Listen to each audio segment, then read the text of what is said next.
Okay, we're back going. Everybody will come back. What happened? How does that work? My AirPods were causing some sort of audio difficulty, and because of that, it literally Oh, I bet I know why. Because they were made in China. might be. That was it. That was, China. if you're just coming back in, guys, we'll get these links back out to you. My I don't know what's going on. Whatever was going on with my AirPods, it actually killed the stream because it said there was an audio issue, and it caused that to happen. So I don't know. My bad for that. It's okay. We'll get it figured out. We got another stream. Actually says two streams are live. That's not good. I need only one stream to be live. So let me look at this. Make sure you guys aren't in two different places somehow. Yeah, there's another stream up that says 16 watching right now. Okay. So I'll go in and try to kill one of those. Let me go. Let me get on the. Let me get on the. Let me open up the. Yes, there says there's two streams going live right now. Okay. If you're here, just hang in for a minute. We'll get this figured out. It's no big deal. That's interesting. How the hell did you do that? There's 57 watching one and 38 watching another. Yeah, I'm gonna kill one of these streams. Is what we're gonna do. So let me figure out which one it is. Well, no, there's one that's still spinning, Yeah. and So then we'll there's kill one. that one. All right. I got it. Yeah. We're good. We're gonna delete that. Well, I don't really want to delete the video though. I just want it to go away. I mean, it'll be all right if it's deleted. They,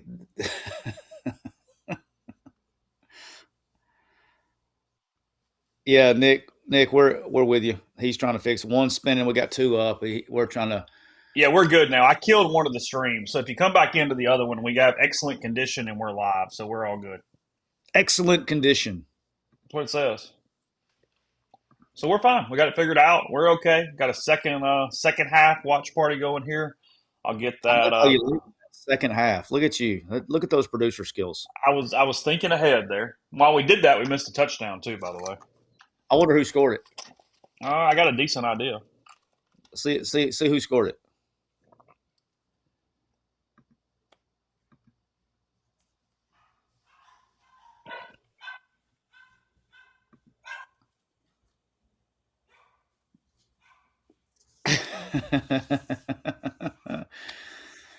Oh boy, I appreciate the people that like both streams. That was help. That was that's nice very and helpful. nice. Yeah.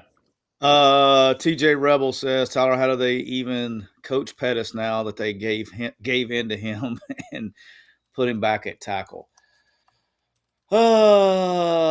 Like, look, and here's the thing: is it's not like he's a freshman. Like, it is what it is at this point, and everybody knows it's a business decision. You just got to make it. You pretty much got to make your decision if you're willing to suffer through all the headaches that come with that. But I will say this: I will give Lane credit on this. Lane ain't gonna put up with a bunch of shit now. Like he will. He's not going, because the one thing, like, you know how, like, I mean, Lane does know a lot of people in the NFL, and if that kid has any aspirations of going to the NFL, Lane's probably not the guy Hmm. you want. Yeah. How impactful is stuff like that? I mean, in real tangible ways, coach telling stuff like that, whatever. I mean, like, what does that do to a guy's draft status potentially? It'll kill it. I mean, you all you have to have is one guy uh, to take you, but at the same time, you got to have you only need one guy to take you, but at the same time, it's going to, cut down the teams that will actually do it. You know what I mean? Uh, looks like Green's out, huh? I guess so. I mean, for Arkansas, you just go ahead and I just looked up and saw three throwing, so I'm assuming he's out. I don't have the volume up, so Alexandria says, does the holding hurt his NFL prospects, or they think they can coach it away? I mean, I guess it's the feet that causes the holding. It's not necessarily the holding. yeah, I don't think he's an NFL. I mean, I'm not a. I don't know who's declared him an NFL prospect to begin with. So to me, I mean, if you can't move your feet, you can't play NFL football at any position. I mean, those guys are pretty good. No, it's not the time to take starters out. No.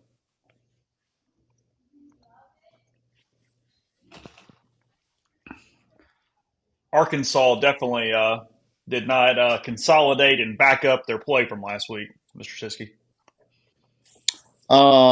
They ran into a physics problem a little bit at the line of scrimmage.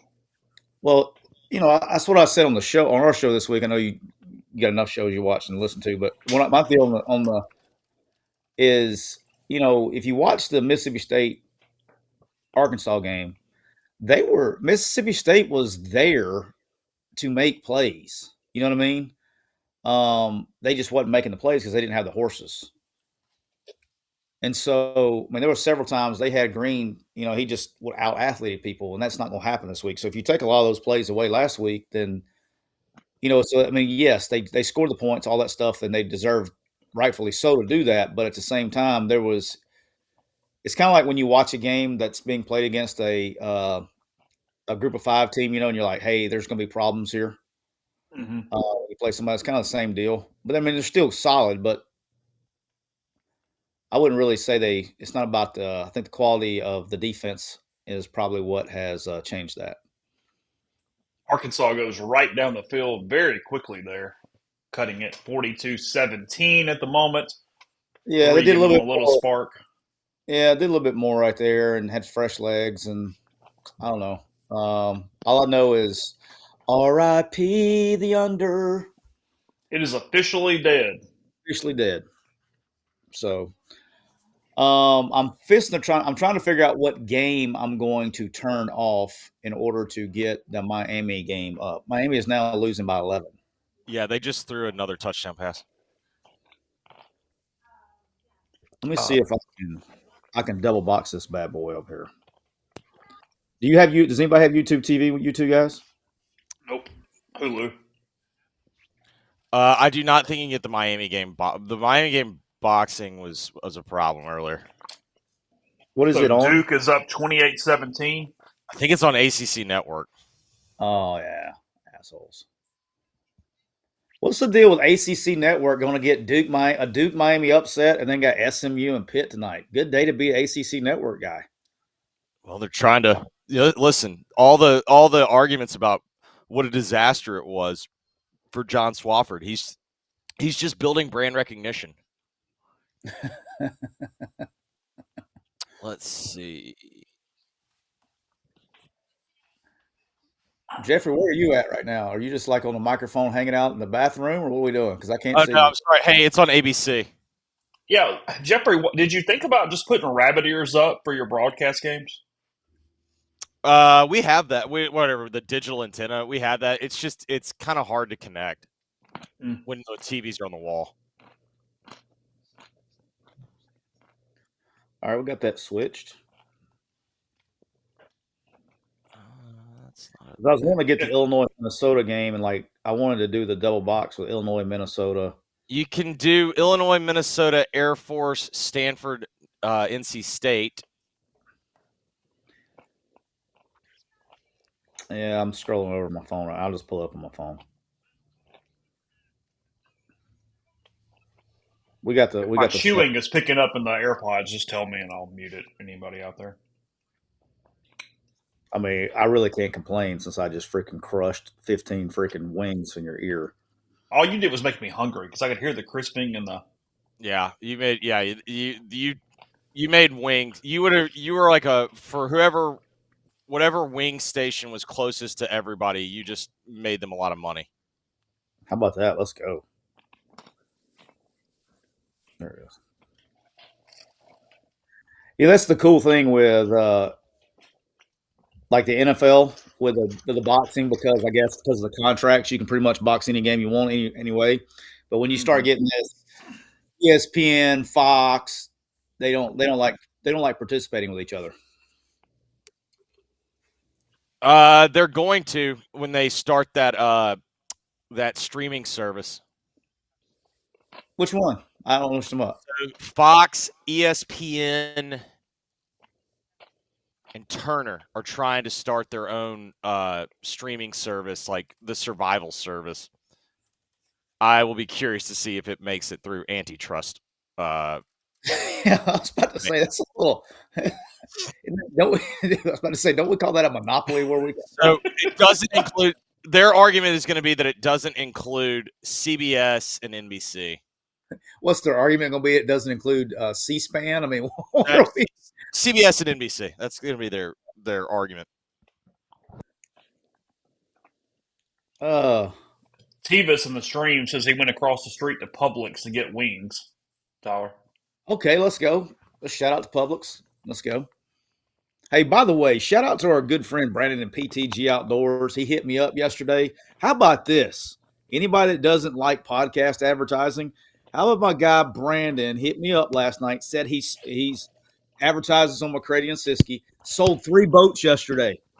3 boats. 3 boats yesterday. Wow. Let's go.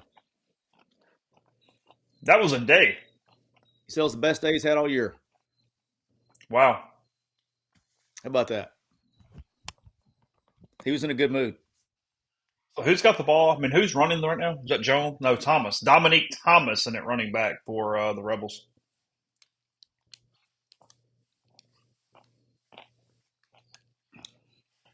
I have to admit, I am peeking at the Rebels. I am not dialed in like I was before because it's 42-17. So stop asking. There's that Jordan Watkins guy again. He's pretty good. I am kind of. Where is Ohatchee, Alabama? That's Mr. Siskey? It's kind of where Jacksonville is located. Yeah, like Jack State. Mm-hmm. It's kind of on the back roads going from Jacksonville to Gadsden. So it's between. It's just a small country community. Outside there, actually home of Rush Propst. That's where he's from. Caden Lee down to the 7 for the Rebels. Why were you talking about Ohatchee? Oh, is this the kid from Ohatchee, the running back? Dominic Thomas is from Ohatchee, yes. He was previously at Georgia State. He was previously at Clemson. Yeah. Previously at Union College. So it's like I'm trying to think of the highway. There's a small highway on the backside of Jacksonville that runs through. There's also Pleasant Valley is back there. So you have Jacksonville, Pleasant Valley, Ohatchee.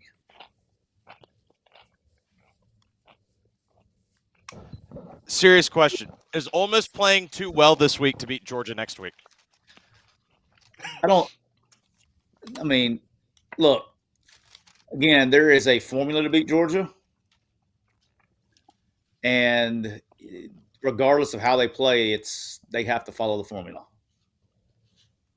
And that is to play clean on offense.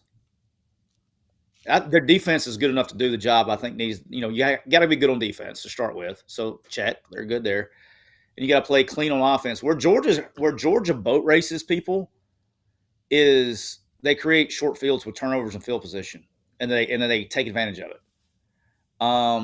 If you can just play a clean game, kind of like the Kentucky game, right? Play. I'm talking about the Georgia Kentucky game, and then get it in the fourth quarter, 1 possession, and see what happens. They boat raced Ole Miss last year without really forcing any turnovers. They just boat raced them. Say that again. They boat raced Ole Miss last year without. I don't even think Ole Miss really had that many turnovers. Yeah, I'm talking about this year's Georgia team. Last year's Georgia team might as well have been 4 millenniums ago. I'm talking about this year. That seems to be the mode because if you play sound defense and don't give them a short field, you can stay in games. When they open it up on people is when they do that. Mario making a great call there, going for 2 with 9 minutes to go in the third quarter. I would have chased points, and it worked. He's not the best game day guy. He really struggles on Saturday. And with an unlimited budget, why doesn't he just hire someone that tells him, like, all right, this is what I'm supposed to do? Well, it's not about hiring. He's got plenty of people that can tell him that. It's a matter if you're going to listen or not. And clearly he doesn't. I mean, I'm not, I got some friends in the business, right? But there's plenty of people that you guys like to talk about from time to time that it's not a matter of having enough people. It's a matter if you listen or not. It's a matter of who you're listening to. Question to stream, Siskey. What is the passing game doing, or why is Watkins getting more open today? I just think it goes back. I think the last 2 weeks, and I'm going to say it again today. I think that the look at there, big man touchdown. I think the offensive line is protecting Dart, and he's more comfortable in the pocket. I don't know if they're getting any more open. I think he's having more time to set his feet and make accurate passes. Have there been? I mean, how many pressures does Arkansas have? It doesn't even feel like he's really even been under duress. Let me tell you something else I know too. Now I'm thinking in real time here, brainstorming real time too. Let me tell you something else. I did think about this earlier in the week. About last week. They went a lot more 12 personnel last week, and then Oklahoma was so hell bent on playing over the top against Ole Miss last week, especially if you watched all 22 stuff, that it kind of forced Dart to reverse and think, inside out a little bit. And he's been doing a really good job. I think last week and again this week, I think he's done a really good job of not getting broke, taking a profit. And only 4 quarterback hurries today, no sacks. I mean, offensive line did a pretty darn good job. Yeah, I thought they've done a really good job last 2 weeks. I wonder why that is.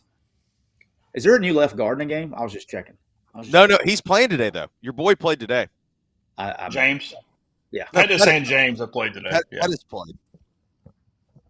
Jeremy JJ Pegues, by the way, punches it in there. Now 2 carries, 3 yards, in his first score. I guess the other one was on a touchdown, just a first down.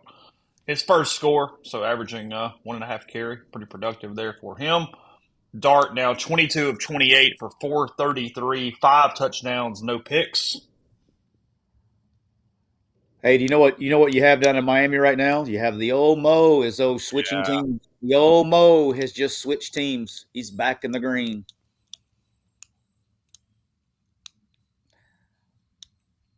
I don't know. What are we doing? Is Auburn still 7-7? Yeah, half. Auburn got an offensive lineman hurt like the last play before the half too. Do you know who it was? I think they said left tackle on the radio.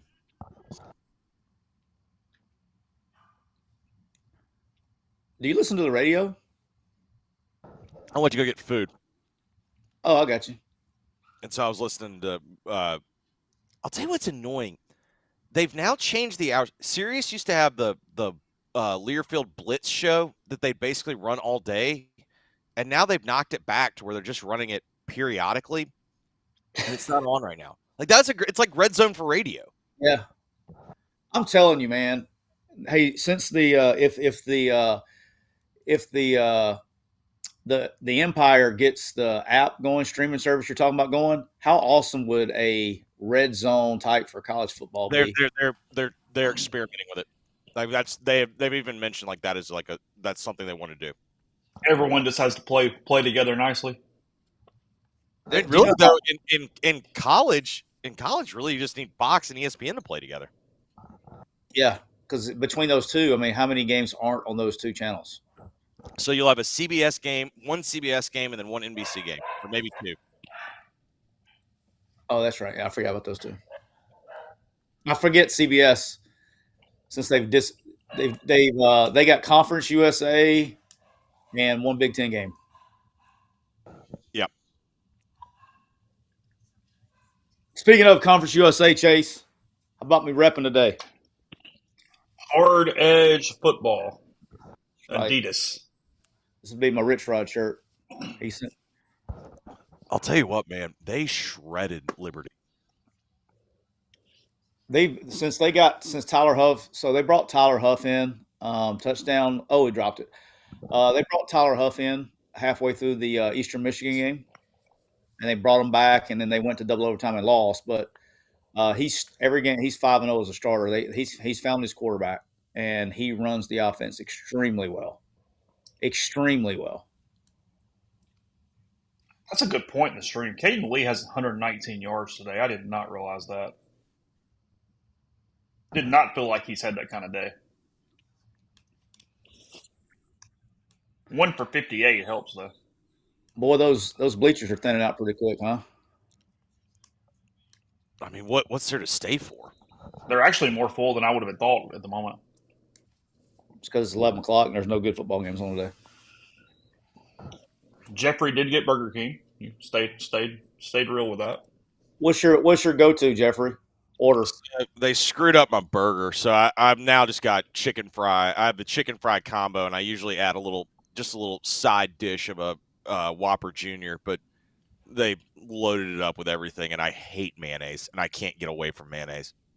Oh, I love. And taking it off doesn't remove it all the way because it's still soggy and still on there. I taste it forever. Oh, I love some mayonnaise, man. Let me tell you what's good, Jeffrey. You should try. Change your mind on mayonnaise. Go get some pinto beans and put a spoonful of mayonnaise in your pinto beans and stir it up and eat it. I'm good. Pinto beans. Like, I'm not even going to ask if you've had that before. And you're from Amory, of all places. Everybody in Amory has had that but you. Pinto beans with mayonnaise? Yes, every single person from Amory, Mississippi has had that except for Chase Parham.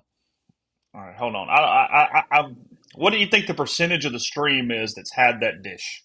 How about this? How about you pick someone that you know in your phone from Amory, Mississippi, and text them and say, "Hey, just out of curiosity, don't set it up. Just they don't need to be listening, so it don't need to be mom or dad or something. Somebody from Amory, pick it up and say, "Hey, what about? Okay, I mean, I don't think he's in the stream. I hadn't heard from him today. What about Corey Clark? Perfect. Just text Corey and say, "Hey, out of curiosity, have you ever had mayonnaise in your pinto beans?" Can you put a poll up, Chase, in the chat? Yeah, I'm going to in a second. Hey, tell me how to do those polls too. I want to try to learn how to do that. So if you're in the YouTube studio on YouTube, I can confirm the girl from Batesville, Mississippi, gave the most grossed out facial expression I've ever seen. So she was a hard no. So we should phrase the question: Have you had mayo in your pinto beans? Yeah.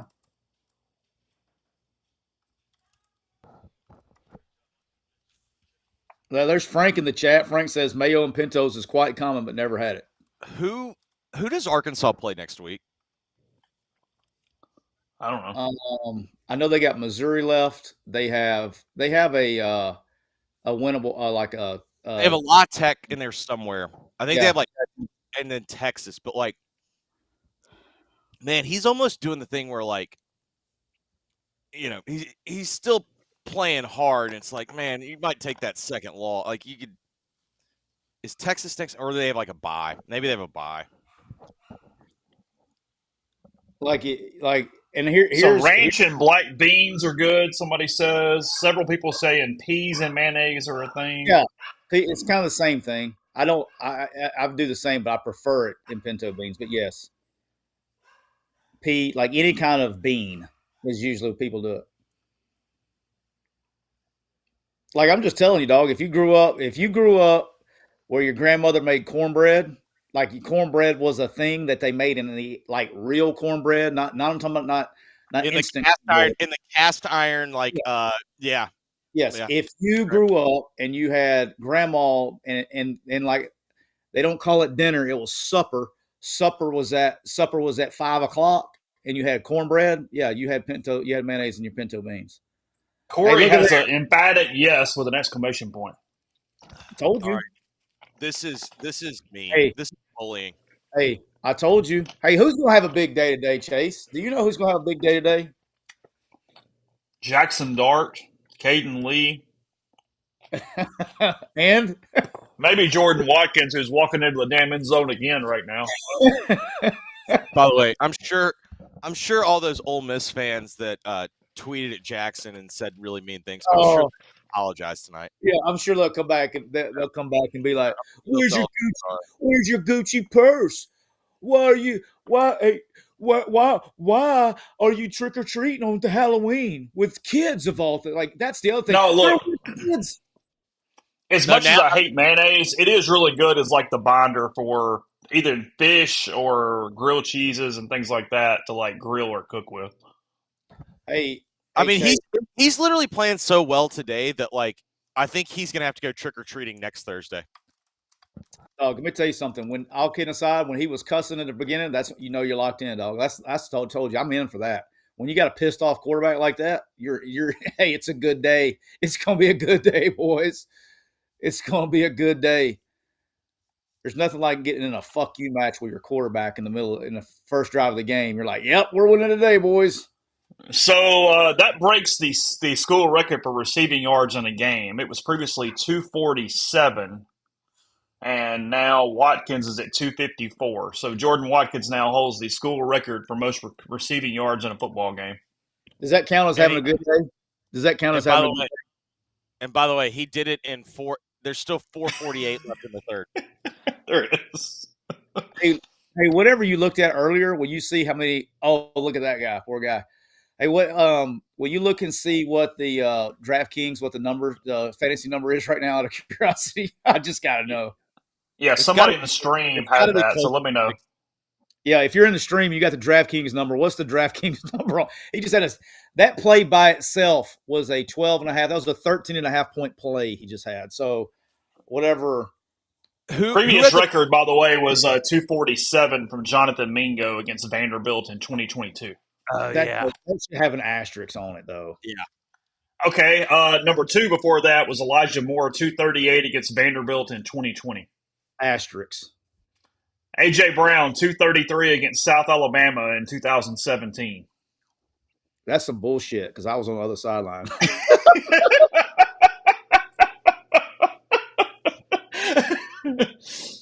Now, the top SEC number that is not from 2020, this is actually kind of interesting, is Trey Harris last year against A&M at 213.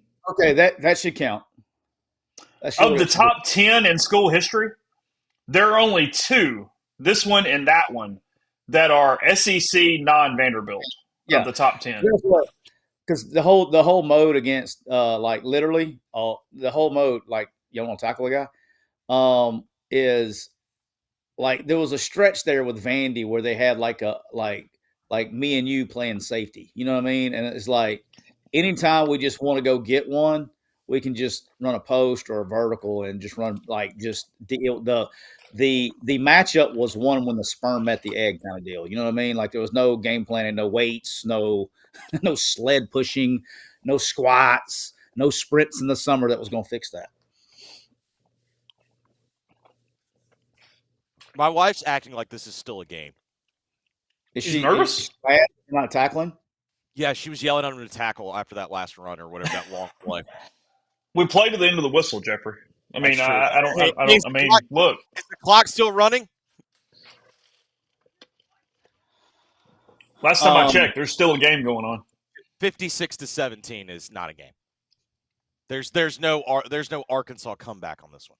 There's no baby. Boy, you got Ohio State up?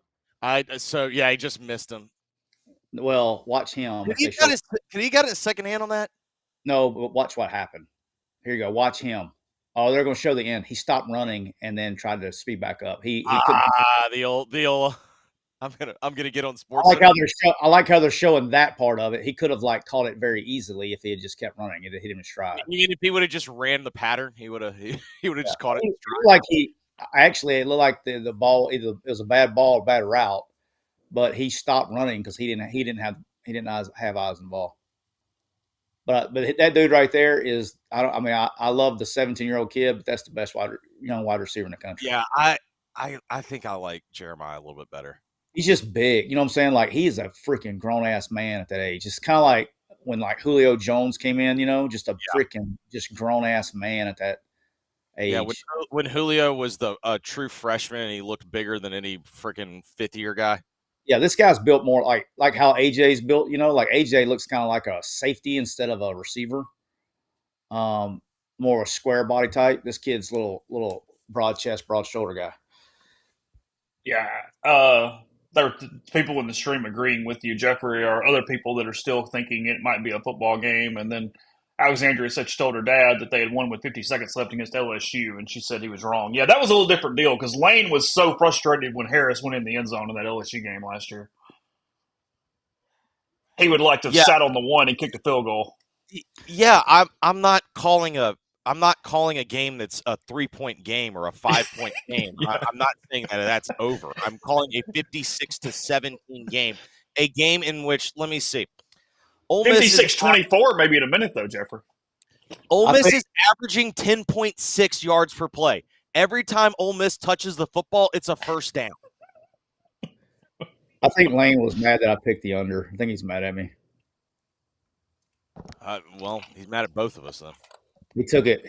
They covered the over by themselves. Congratulations, Ohio State. You're trying to give this game away.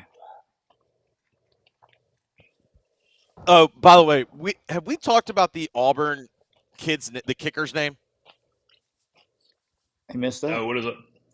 It's like Tough McCowns or something. It's like the most.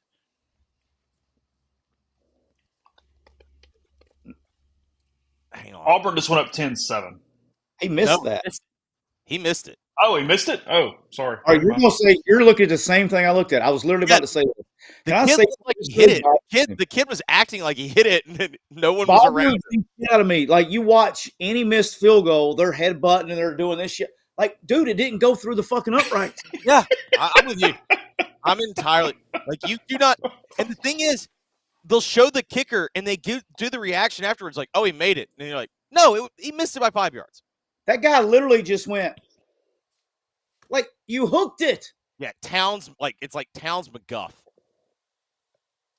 Like, that's what's they're asking the stream, Siskey. I don't know how much you're watching it, but why is Vandy being so bottled up today? Odd sentence, but question still. He can't run. He can't run. Diego can't move. I'm watching it. I mean, Auburn's not a bad football team outside of the horrific quarterback. That ball's incomplete. That's not a fumble. Never get his NFL rules. That's not a fumble. Are you watching the Ohio State game? Yes, but I'm on 3rd and 9 with the. Oh yeah, they're reviewing it. Okay. He didn't get it. He didn't in NFL because his feet were floating. That shouldn't be. Oh, they called it incomplete on the field. That's going to stand or be confirmed. So is Army won?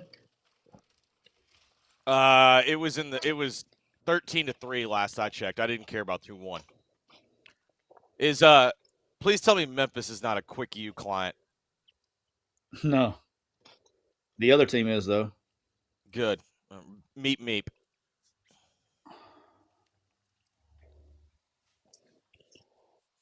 Yeah, Ryan Silverfield doesn't impress. Hey, it's been a good year for a lot of the lesser known under the radar quick use. Had good year, are having good years. Are having good years, like the Indiana Hoosiers.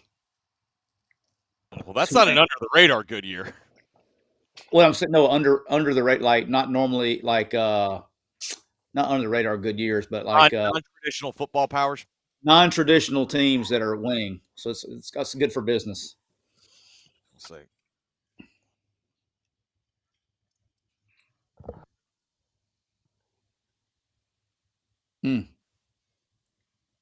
This has become strictly the Dominique Thomas show, so Bentley's still not getting carries here. Hey, like tonight, Jeffrey, we got the SMU Mustangs and the Pitt Panthers playing each other. Quick, you clients. They're both clients? Yep. A lot of that kind of stuff going on this year with our clients. How often do you communicate with a client? I mean, maybe you can't answer some of this, but I got a ton of questions, so I can ask you offline. But no, we can talk about it. I mean, I can't get into specifics, but yeah, I mean, every day, like not every client every day. But holy hell, he's going deep again.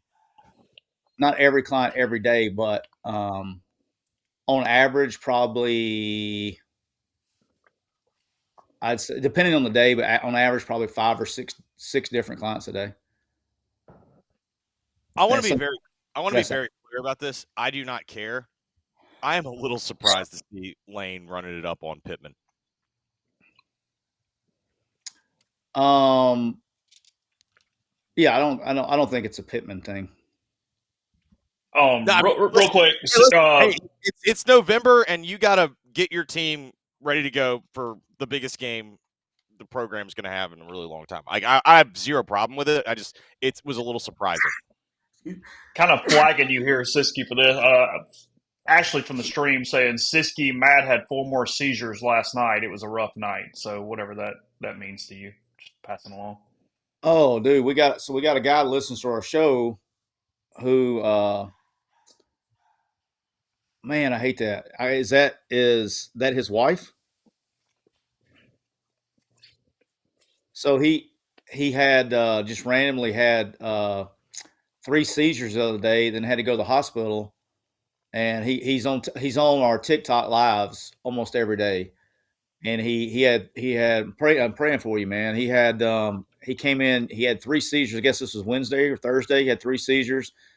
Went to the doctor, and he's supposed to go back to the doctor to find out if he needs to have surgery or medicine. But it's I don't know. He said I'm not going to say his last name because I don't want to out the guy, but he had it's when your brain is overtaking a part of your skull or whatever it is, and so they have to like alleviate the pressure.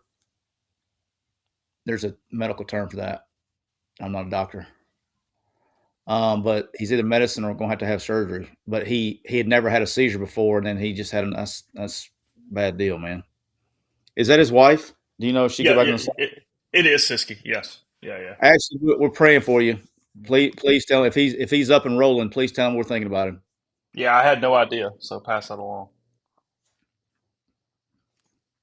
And thanks for hopping on too. And then and I don't want. We have another. Yeah, that's what I was worried about. Actually, definitely tell Matt. Tell Matt we're thinking about him. That's who I assumed it was. But again, I didn't want to dox.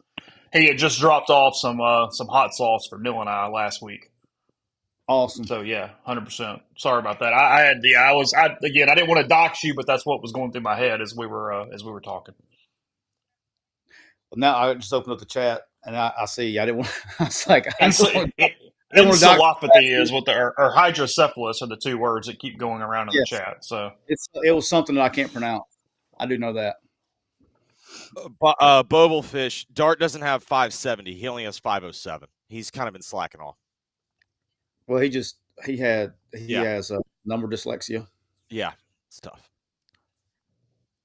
Hey, did we get a DraftKings number on lot? I haven't seen one. Yeah. I mean, it's got to be close to 60, right? She said he's feeling pretty good. They're both watching, feeling better today. So good. Let's go. We have another listener. I can't dox him either. I'll text you. That's been in the hospital all week, man. It's one of my one of the very few normal one of my very few friends that's a civilian in this town. Woo, Diego got away with one. That was a good phrasing. He only has 507. But yeah, just 507. It's starting the 4th quarter, 56-24 Rebels over the Razorbacks. 605 total yards. 63.5 fantasy points. Zisk. Yeah. How many? 63.5. Hey, how about this? Garrett Cole opts out of his contract. He had 4 years, $144 million remaining on the contract. He opted out. Is that shit? His fastball velocity was really falling off this year. Is that a smart deal? Like, that's a ton of money you're giving up, hoping somebody else is going to pay it. Well, that's kind of where I was going. He went from being like in 1 year, when Garrett Cole was in the, like, I like to play daily fantasy. I did on DraftKings. I didn't do it as much this year as I have in the past, but he went from being, when Garrett Cole was on the bump, he was an automatic, didn't matter what his number was, you put him in the lineup, to being not a guy real quick. I mean, like his velo was down, spin rate was down. There's all kinds of. I mean, is that just age, you think, or is there arm problems? What's the? I mean, definitely. I mean, he pitched the whole year, so is it arm problems or just age? I mean, it's age for the most part, probably. I mean, he's getting up there enough. We're keeping that low of velocity over that many innings. Yeah. So at the end, you start kind of falling off a little bit. That's my guess. Tusk feeling like anyone watching this game. If you're not an Ole Miss fan, that's pretty much how everybody feels. Dart has 51.28 fantasy points through 3/4. Be a good stack. Be a good stack game. Yeah, Diego just can't. He doesn't have the burst today. Siskey, one more update here. Ashley says what he has is Chiari malformation. Basically, the back part of his skull doesn't have enough room for the brain. When he gets dehydrated, it makes him start having seizures. No Diet Millers for a while. Yeah, stay off the Diet Millers. Put in that diet H2O, high quality H2O. Get some. Make sure my man's hydrated. All right, so I am of the opinion that if there is a stop on the next, because Chase, we had this discussion a couple of lives ago.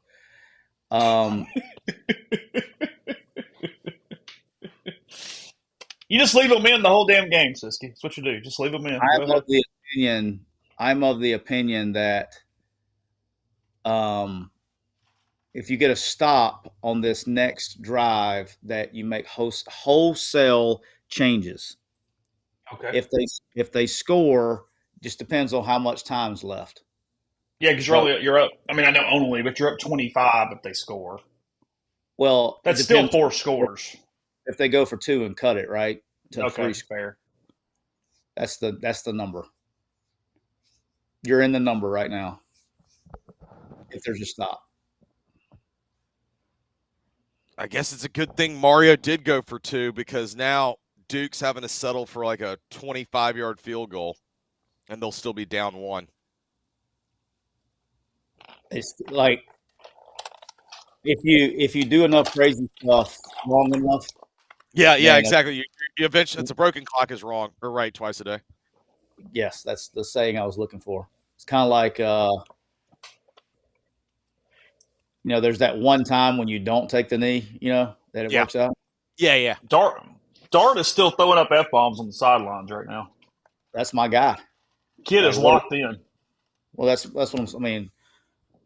I'm sure there'll be some gray hair somewhere that's that'll be upset about it, but they won't be. Sometimes it's okay. Like sometimes you need asshole on the sideline. I know it's hard for you can't have you can't have a team full of choir boys.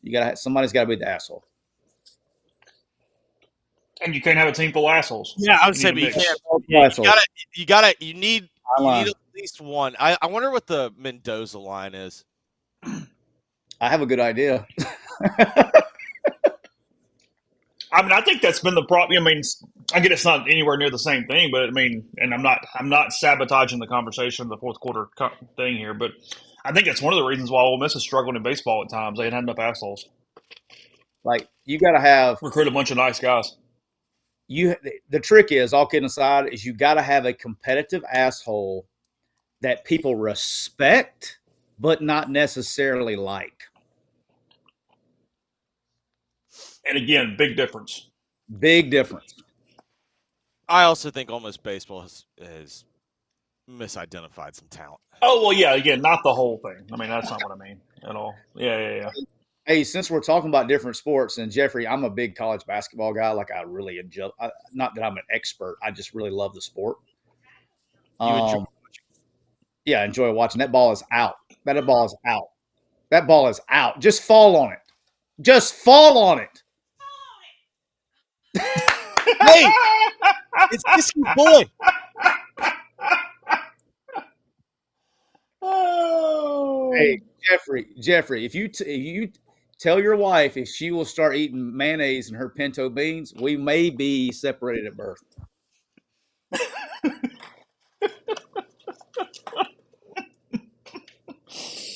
That was a loud yell down, up 56-24 in the fourth quarter. She's locked in. Auburn or Vandy going for it. Option play. God, there was not a lot of team speed there. It was They look painful, didn't it? That looked like. I mean, they had the numbers. They had the numbers to like. Go. Literally, they have the numbers to break it, and it's just like, all right. Well, they gained 4. Now here's where Miami. here's where you can be a really big dick. Go for 2 right here and make it a 2-score game. 2-score game. Yeah.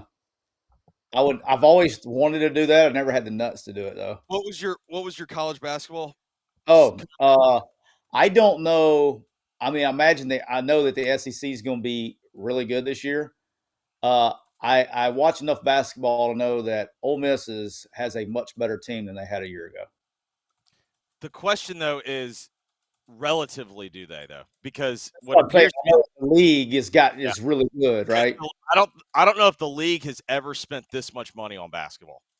Well, dude, that was like they just didn't they have so much more depth than they had a year ago. You know what I mean?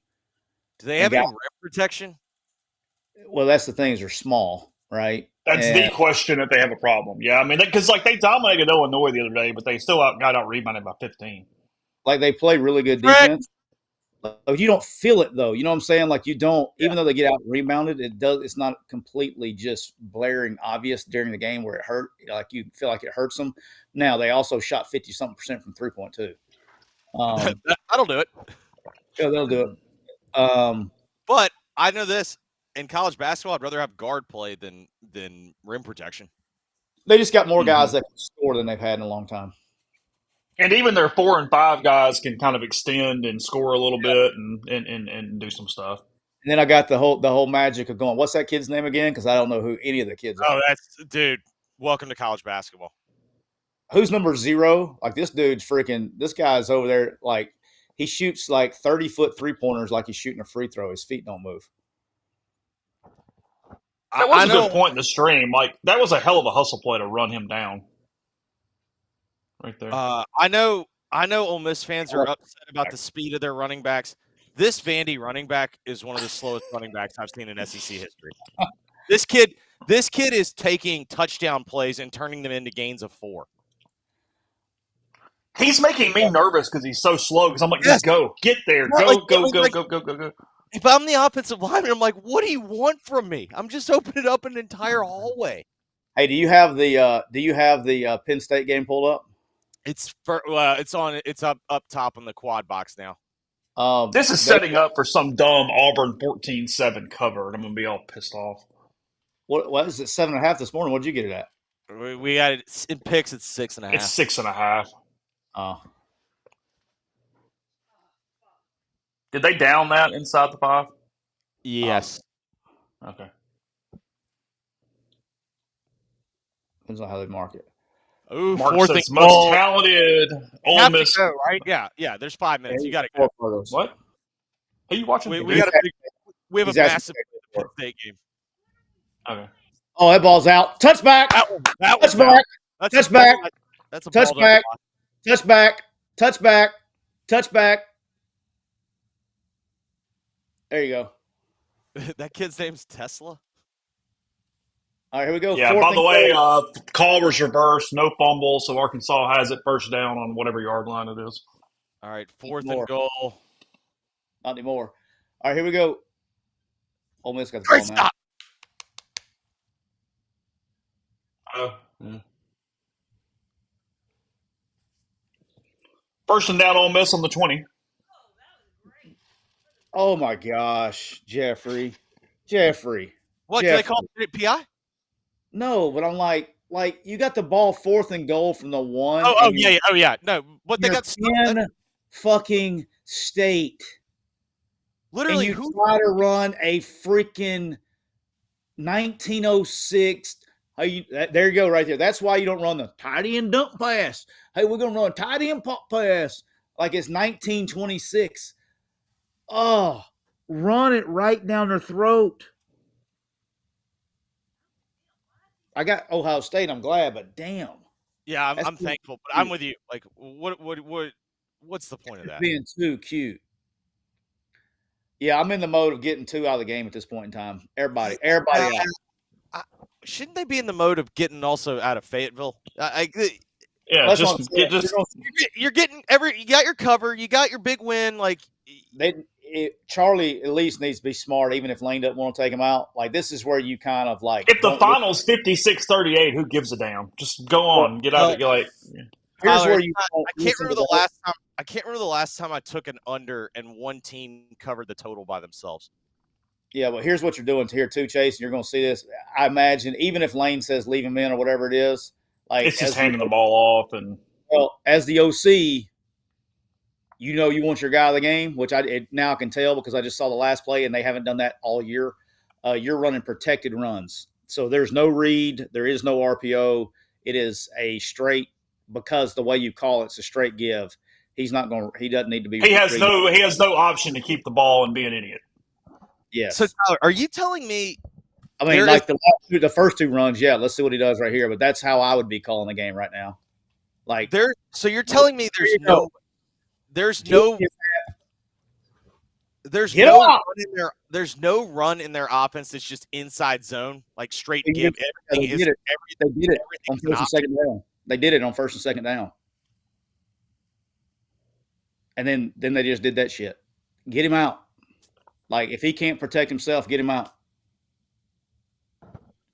Like, you got to be in the headset right now going, hey, hand the fucking ball off. Mm-hmm. Like, you got communication so that you don't have to. It's not like it used to be. You could be cussing and yelling at him in his ear right now. Yes.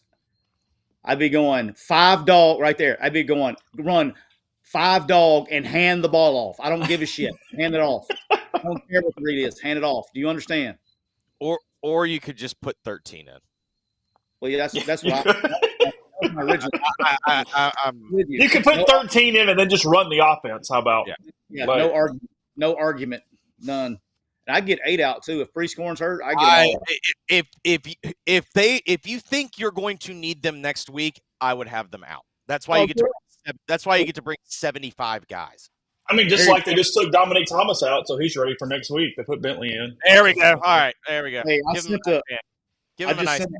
the text to the press box, and maybe it got communicated this time. I'm joking. I did not do that. So before anybody thinks I did anything, I'm totally joking. It's a joke. No, I did not text anyone in the press box. Did you see what Auburn is on third downs today? No, I just know it's 3rd and 11 from the -1. They're going to go max protection, and Peyton Thorne's going to do something stupid, I imagine. He didn't do something stupid. He just didn't throw a great ball. Yeah. What? Are you saying he just left the ball like 9 yards inside of its intended target? Well, we don't know. Guy could have run the wrong route. I mean, that was almost beautiful. That was almost beautifully underthrown to where it actually brought him. He threw him away from coverage. Just so y'all know, per sources on that play, the intended target is 2 yards outside the fade line. That ball was on top of the hash. Yeah, no, that was a solid 7 yards. Go, go, go, go, go, baby! You gotta go. You gotta run to Buster's. Take your passport. It does. I don't. You gotta do what? What is that? Buster's is a beverage store that's a mile from our house. What is that? It's a liquor store. Well, I got you. I had no idea. Now I know. Now I know. Aaliyah's license is expired, and so she's afraid to use when you order the new one, they give you like the temporary piece of paper. And so she's fine. She's afraid to use that at a liquor store, and I said, "Great, that's what your passport's for." Like if you go to a liquor store and they're like hemming you up, like when you're like, there's nothing worse than when you go like, dude, I'm 46 years old, and I go and I'm like, and you got some freaking pimple dude behind the register and wants my freaking ID. I'm like, really? I'm there with my kids. It's so bad in Tennessee. There's clearly some type of legal thing in Tennessee. Like, I don't know if they ran a sting on liquor. Because there's no other state where literally, I think they card. I think they're required by law to card you every time, regardless of age. Well, still, like I'm at the grocery store with my 18 and my 17-year-old son. They're like, "Can I see your ID?" I'm like, "Dude, did you not just hear these guys call me dad?" I mean, let's do the math here. Do you think that just happened, Siskey, or do you think Lane knew what the passing record was? Because Dart broke the single game passing record by 2 yards. I'm gonna bet somebody told them. I cannot neither confirm nor deny this. But allegedly, Lane Kiffin in his past has been familiar with records and things as such in the middle of games. Okay. Because Dart's at 515 and Corral was at 513 on most yards in a game. I cannot confirm nor deny those, but I have heard that he has been in his past. There's a pretty good source that has told me. Was he down, or did he take the damn ball away? I don't know. You can't tell because there's this giant. You can't tell when he's on the ground. I think he's down. Well, he's down, dog. Now, by the way, Ole Miss scores again, and Austin Simmons looked pretty good on that Moffitt drive. That last throw was pretty freaking nice. Yeah, Daquan Wright with a touchdown there for the Rebels. All right, so can I ask you a dumb question, Chase? Sure. Why is he perfectly okay to throw a football but can't throw a baseball? It's a different arm thing. Like the mechanics of where you're extending and some of the stuff, it doesn't activate the UCL the same way it does in baseball. So he has no pain, but if he throws a baseball, he has pain? I do not believe he would be able to max out velocity and throw without any issue in baseball. Yeah, well, nobody has said this. Frankly, a lot of media members who don't understand baseball and pitching keep acting like he's completely fine at the other. I will be shocked if he can play baseball without some type of procedure to work on that UCL. Well, remember Matt Smith? When Matt Smith as a freshman was like their closer, Matt tore his ACL or UCL, and then he still played first base. Yeah. He stopped pitching. Brock Purdy would have not been able to pitch a baseball. He did it again. Watch the fucking Miami game. Son of a bitch. This is why the guy can't win the Heisman Trophy, because he did this. Like, he just fucking did this shit in a Cal game. Just fucking did it. This is the difference in today's football. You got to be fucking kidding me. Excuse my language. By the way, for the listening audience, I'm the one that laid 20.5.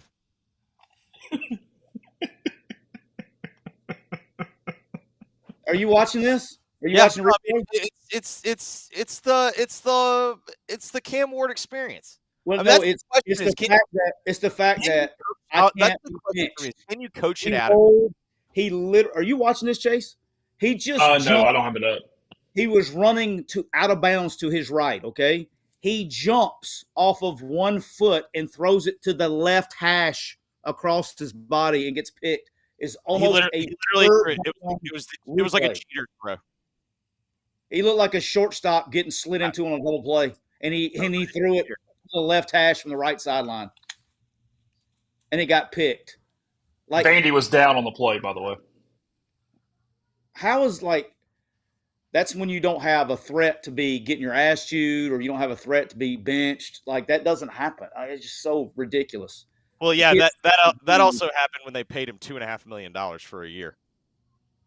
Yeah, that's what I'm saying. It's like you don't have any leverage to hold players accountable for stupid shit. Ole Miss has 16 defensive sacks in the last 2 weeks. It's almost like that front is well paid. They are. It's a good investment. Money well spent. Yeah, just a recap here, I'm pretty sure Jordan Watkins has the Ole Miss school record for most receiving yards in a game, surpassing Jonathan Mingo's 247. He's at 254. And again, I think Jackson Dart has most yards in a game passing, now at 515. That eclipses Matt Corral's 513 from his career. Did Penn State score on Ohio State or Michigan last year offensively? I know they got field goals. Did they get a touchdown? You talking about last year? Yeah, because their only touchdown today is a pick six. I think they've gone 2 years without scoring an offensive touchdown against them. I don't know that Answer your question. 3rd and 2, quarterback power. There we go. Bum, bum, bum, ba, bum, bum, bum. Go Tigers, go. They're over there celebrating like the game's over. They still got 2 timeouts, nuts. So Vanderbilt knocks in a field goal. The Commodores now up 10-7 on Auburn, 1:05 to go third quarter. At the minimum, Chase, that's huge for the old point spread. It is. Yes, it is. Yes, it is. 7 sacks today for the Rebels against the Razorbacks. Last week was 9 or 10, depending on which stat sheet you wanted to use. Oklahoma had them getting sacked 10 times. Ole Miss had 9 sacks for them. I'll put it into the ether because this Auburn Vandy game feels like it's going to overtime, like 10-10 at overtime. Yeah. Because I can't see either team pulling away from the other.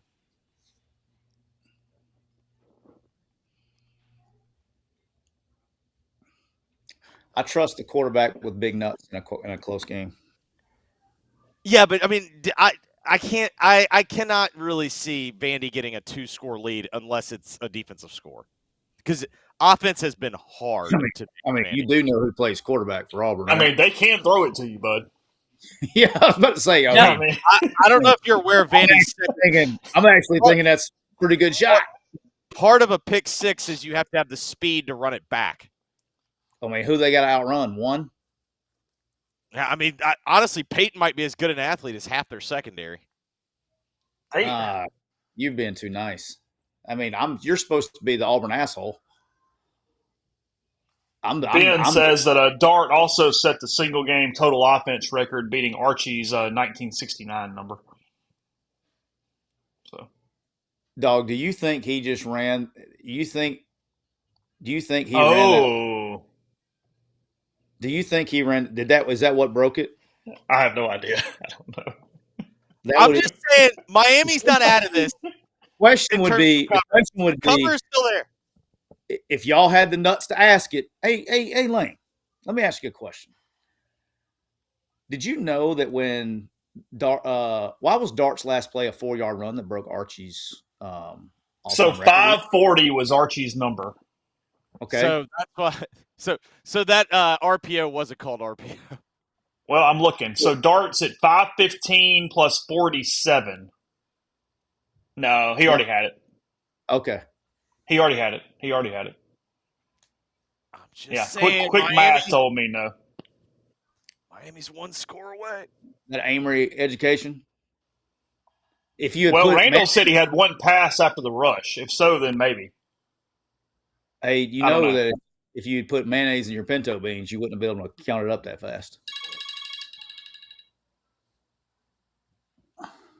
That's me. That's quite the ringtone there. That's the normal ringtone, right? I know two of these games, whatever, 2 of those record games were those Vanderbilt games. This is the first SEC game that has felt like those Vanderbilt games, where it's just like we're just trying to like get to the end.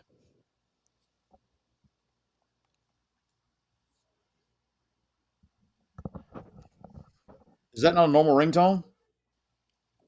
I don't think so. I leave my phone on silent almost exclusively, though, because my watch will buzz and tell me it's ringing. Mine is usually on silent. I do not know why it was on. I do put it on ring for some time, but I don't remember why I did that. I guess we gotta raise a glass to Scoops, because nobody loves an 11 a.m. game like our boy McCready. But I can't think of something he would love more than a 63-24 fourth quarter game. He's been done for what, 2 hours? He's been drinking since halftime. Yeah. I mean, that the notebook, the column, everything should be completely on. If you could game script the perfect Saturday for him, this is what it would be. 11 a.m. with a blowout. Correct. He doesn't care which way either. Just one way or the other. Just make it a blowout. I mean, we could be real creative and have this postgame show done before the head coach's press conference starts. It's true. Like a postgame / in game. I thought this is what we're doing. It's coming back. I mean, I'm much more interested in Vanderbilt Auburn right now.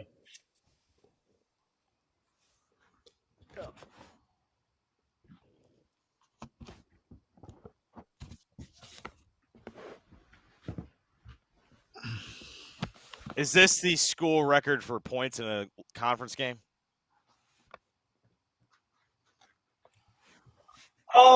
Probably not. I would think they have 70 at some point. So 70 was the record, and then because wasn't 73 the record this year? No, I mean conference game. I know, but I'm saying I don't think they ever got 70 in a conference game, did they? Oh, I don't. I just assumed at some point maybe, but I have no idea. Well, 76 was this year, right? Did they beat Furman 76 to nothing? Yeah, but I'm pretty sure that was the school record. Yeah. Ball game. Ohio State 20, Penn State 13. Well, That's a cover for Ohio State. Sure okay. is.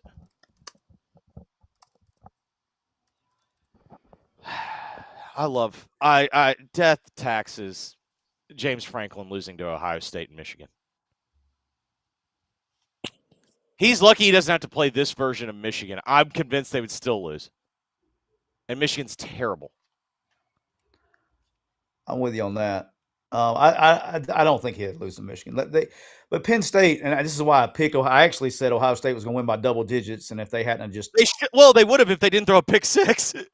Yeah, I mean a pick six, and then they fumbled going in. You know, I mean it could have been a 21-point game, pretty easy, right? Yes. Penn State has been flirting with disaster the entire year. You know, they're down 17-0 or what is 20-0 to USC. Like they're not. Boy, James Franklin did not like that. Was a very not happy post game handshake. Oh, hey, did you have did you see Herman and Golish that handshake last night?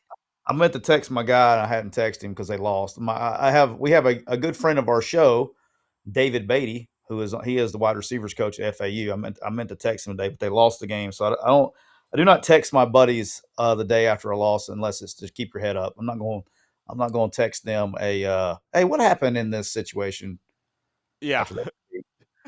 So, by the way, I know you got smoked by 3 scores. Quick question for you. Yeah. Hugh called some ball plays. Oh, yes, he did it again. He did the stupid double reverse pass they did last year against Ole Miss.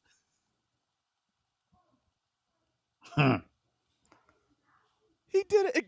Guess what? It ended in another sack. 14 minutes to go in that one. Ole Miss closing in on 4 minutes to go in theirs. I got faked out again by highlights. Damn it. That's really bad. By the in the slot right there. Holy smokes. All right, so 2:30 window, since this game's a freaking slaughter. What we got 2:30 window? We got Georgia, Florida. We got is Oregon, Michigan 2:30? Yes.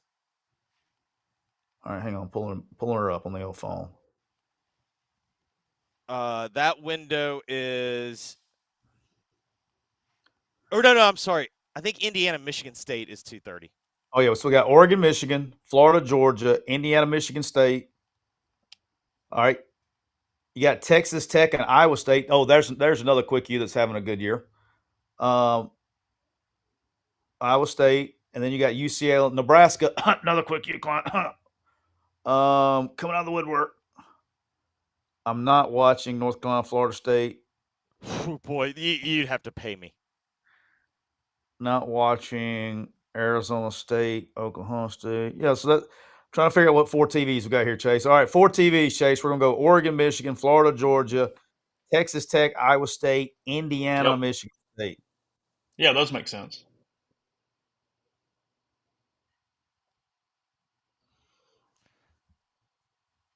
Ole Miss is still playing.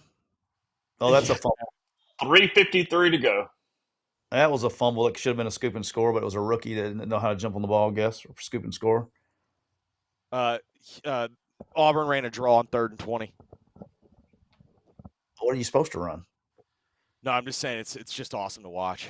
Oh, I was like, what you got on your call sheet for 3rd and 20? I didn't even know about because you got some play that works. Let me know. That was really bad on that receiver in the slot, man. He just freaking just gave it to him. That's a touchdown, probably. Yep.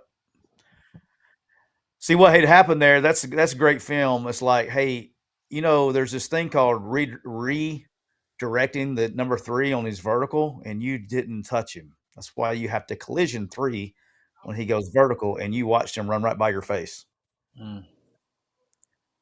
Watch him run right by my guy right here, right by his face. Good job, 23. That's on you, 23. You need to go apologize to your safeties.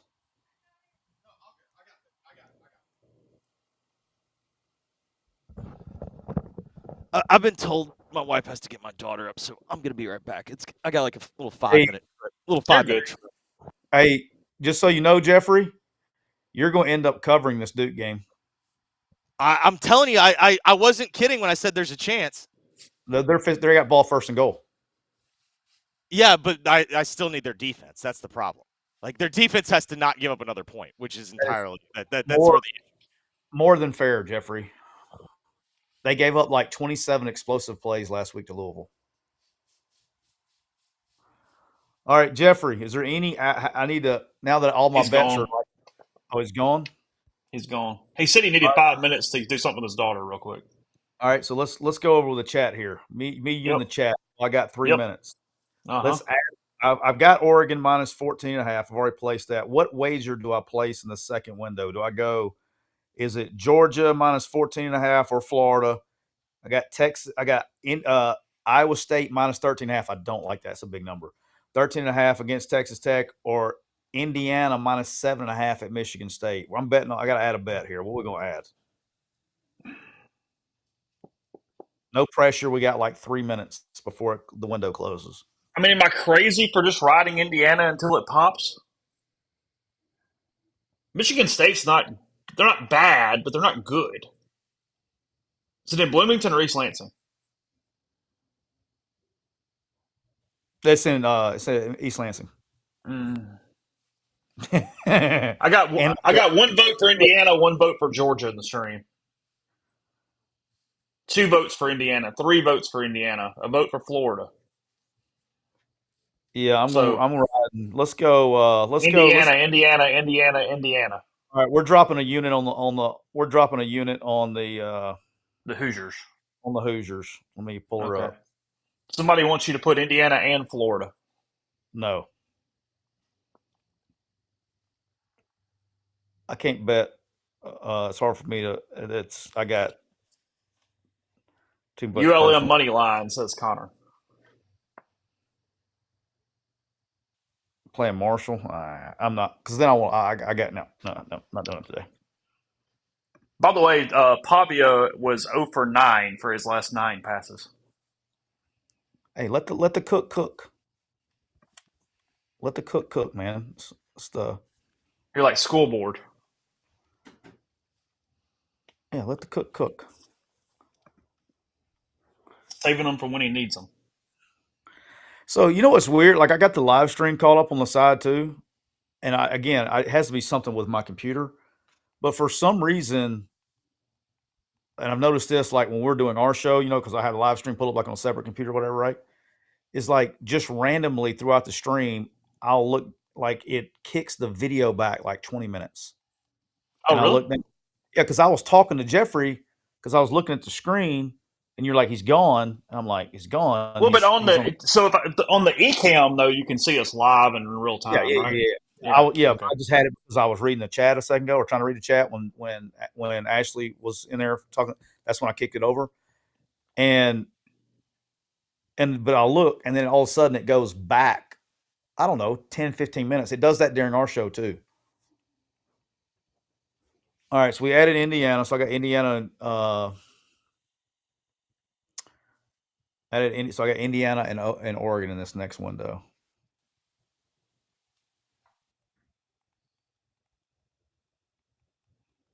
I'll hit the Vandy game, so I'll hit that loss. I'm going to lose the Ole Miss. I'm going to lose the Ole Miss under, and I'm just going to lose this money line, I think.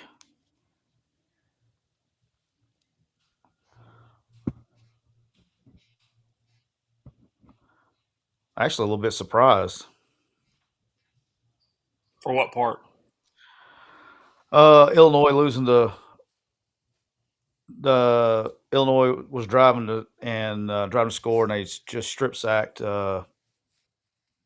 Altmaier with 30 seconds to go at the in the red zone. Surprised that I thought Illinois would win at home versus Minnesota because they're two totally similar teams and at home, and gave me 3 points. That was my money line pick. So I'm going to be for the show. I'm probably going to end up being 2-2 in the morning window. Yeah, stream talking about it. Looked like Lane and Aiden Williams getting into it. Williams not knowing where he was supposed to go when he was supposed to go there a second ago. I mean, why? You mean mad because we gave him all this experience and he doesn't know where to go? Shocker. I mean, you're not shocked that he's having a little bit of problems when he actually has to go in there and do something? usually how that shit works. What the fuck do I know? I've just coached position for 20 years. You know, you don't play them and the lights come on. Don't be mad when they don't know what the fuck to do. It's just part of the growing pains. And you can't simulate that. You cannot simulate it. I don't care what they tell you. Practice all the scrimmages and all that shit. You can do all that stuff you want. It's a whole different world. No.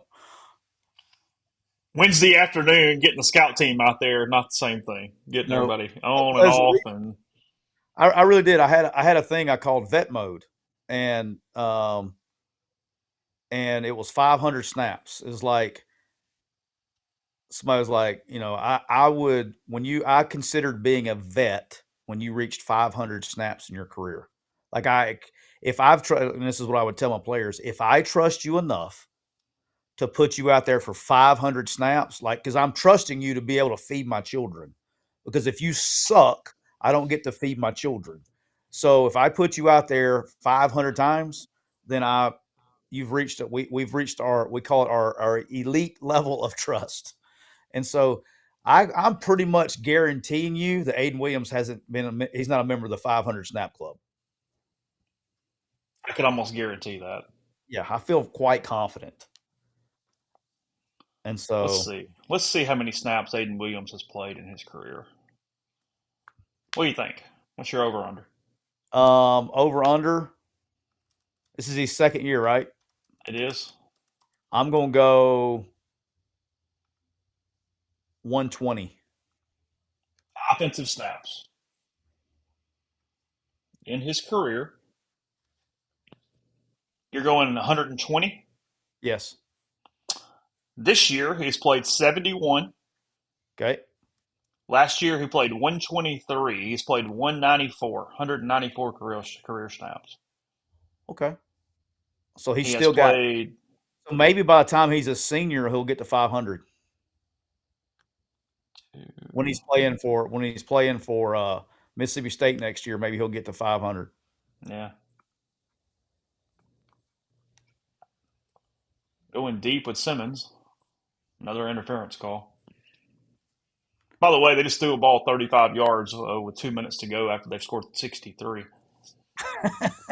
Well, I will say this. You got to let the backup cook. At this point in the year, all right, Can I tell you what I think this is? All kidding aside, because this will come up. Somebody's going, they're running up the score. Let me tell you what this is right here. I'm not joking. He knows if he beats Georgia next week, and he has a chance to really, if you look out, I think you're going to see this a little bit today. Next few weeks, there may be a couple more 10-2 teams that you want to be. It's time to start resume building a little bit. You got to start running it up a little bit. This is old BCS era coaching right here. Style points. Style points matter.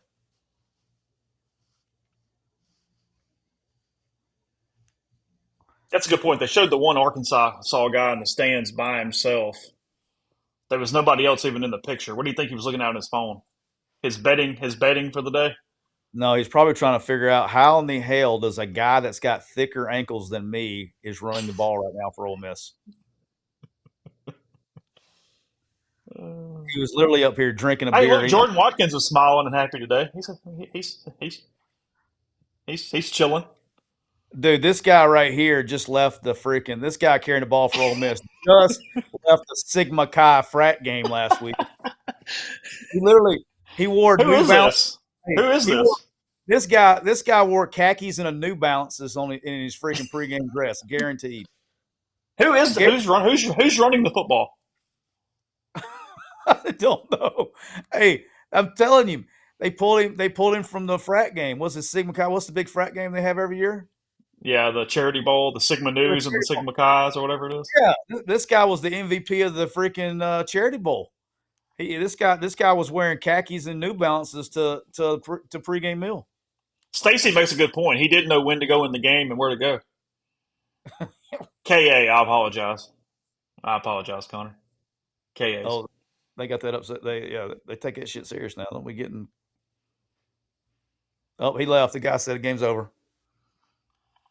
And that does wrap it. We are ticking down the final 10 minutes. 10 seconds, sorry. Not 10 minutes. That would be terrible right now. Ole Miss 63, Arkansas 31 is the final score. Rebels routing the Razorbacks, picking up their first win in Fayetteville since 2008 for that one. Houston Nuts' first season, the last time they had won in Fayetteville before today.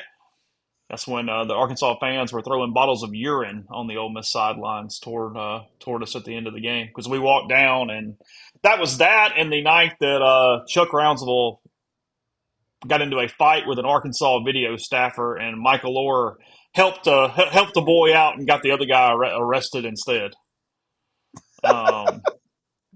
He looked at the cop when the cop was coming out and went, "No, it was him." And the guy just took Orr's word for it and went and got the other guy and took him into lockup. You think that stood up in court? No, probably not. I doubt it. So Ole Miss moving to 7-2 on the season, and they did what they had to do after that loss to LSU. They had to win 2 games to at least bring Georgia back into the fold for it mattering. Now the Georgia Bulldogs coming to Oxford, 2:30 next week on ABC. I think ABC at least for that game. So that is the Rebel fans need to be pulling for the Georgia Bulldogs pretty hard right now. Yeah, we'll talk about that in a minute. I'm gonna do the little reset here in a second to start the post game show. All right. We got a minute.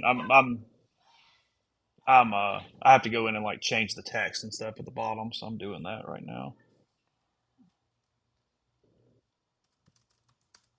It feels odd.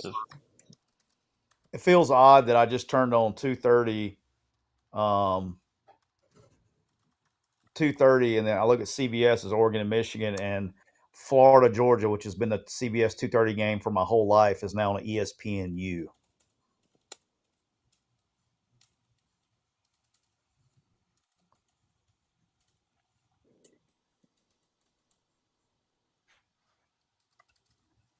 Am I supposed to be quiet while you're doing all this? No, you're good. Keep talking. Okay. I didn't know when you're starting over all that stuff. I'm seriously probably. What are you? You're 40. Yep. You're a man. You're 40. Is that your? I am, yep. You're in your. I'm a man. I'm in that year. Yes. Exactly. Oh. But probably for your whole life too is the Georgia Florida game has probably been on CBS your entire life. Yeah. It has. And on ESPNU, what the fuck are we doing? You know what I mean? All right, Indiana was the other game I gotta watch. All right, I gotta wait for that. I'm gonna pull up Indiana after I see Diego Pavia. After y'all are over here hating on my guy, the Mexican Manziel. Y'all are hating on him. Just driving his team down the field to attempt to go up 2 scores in the fourth quarter. Can't believe anybody's hating on the Mexican Mansell. He's 7 of 19 for the game. Hey, don't be hating on the Mexican Mansell. Yeah, first off, Chase, those are just numbers. And the only number that really matters is what the scoreboard says right now. Jeffrey, And the I like how scoreboard says, Jeffrey, you just like came out of the weeds, man, like from nowhere. Yeah, I like it. I had to make a quick run. The Mexican Mansell. You start talking shit about Pavia, Chase, and here comes Jeffrey. He's not he going to heard it from the other room, came running, He was ready to sprinting. go. All right, quick reset. Get this thing going. Sense that there's a camera and she's not on it right now. There's the baby. Yep. She could sense. Wait a minute, there. She's wearing red. No, don't do that. All right. The only good news is, Chase, if he hits this field goal, we're safe. Oh, we're completely safe. Now we bring a loss still in play, but we're safe on that. So, Where does Duke have the football? Oh, I turned that channel. Yeah, they got a turnover a minute ago. Yeah, I didn't know that. They were letting him throw for 6 touchdowns, and he got blindsided and fumbled. It's a big kick for your boy right here for a unit wise, because this is a guaranteed win if he hits this. Yep. All right. Winner. I'll get us. What's the flag? It's gonna be. Don't do it. Just look. Don't pull a freaking. Don't do what are you doing? But no. You want to see Josie? Okay, you can see Josie. Josie! Don't scream. Say hello. Can you see the baby? Josephine, are you waving? Yeah. Do you have a monkey for her? You have a monkey? Yeah. My monkey doesn't work. No. If you're Vandy, you should take it just to run some calls. Oh, I'm speaking like I'm not talking in normal football sense. They're I'm talking about a game. About betting sense. That one. Now, I bet. I want to share something. Okay, hold on.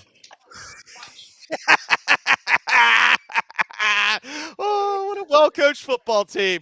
What was the? I don't know, some kind of personal foul. They call leverage. Leaping or whatever. Okay, that's good. Thank you. Thank you.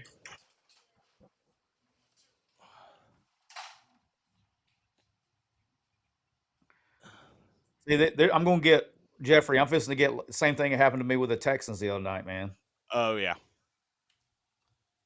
All right, I'm going to reset this real quick. So just give me 10 seconds of silent time, and then we'll go. We'll get a cold beer. Had he handed that off, he would have scored. I know, not really, but still.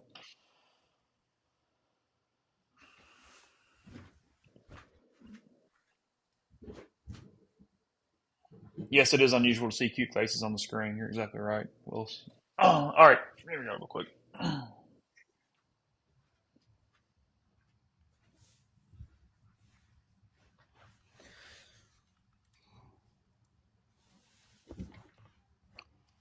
Welcome into the MPW Digital Postgame Show presented by Realtree.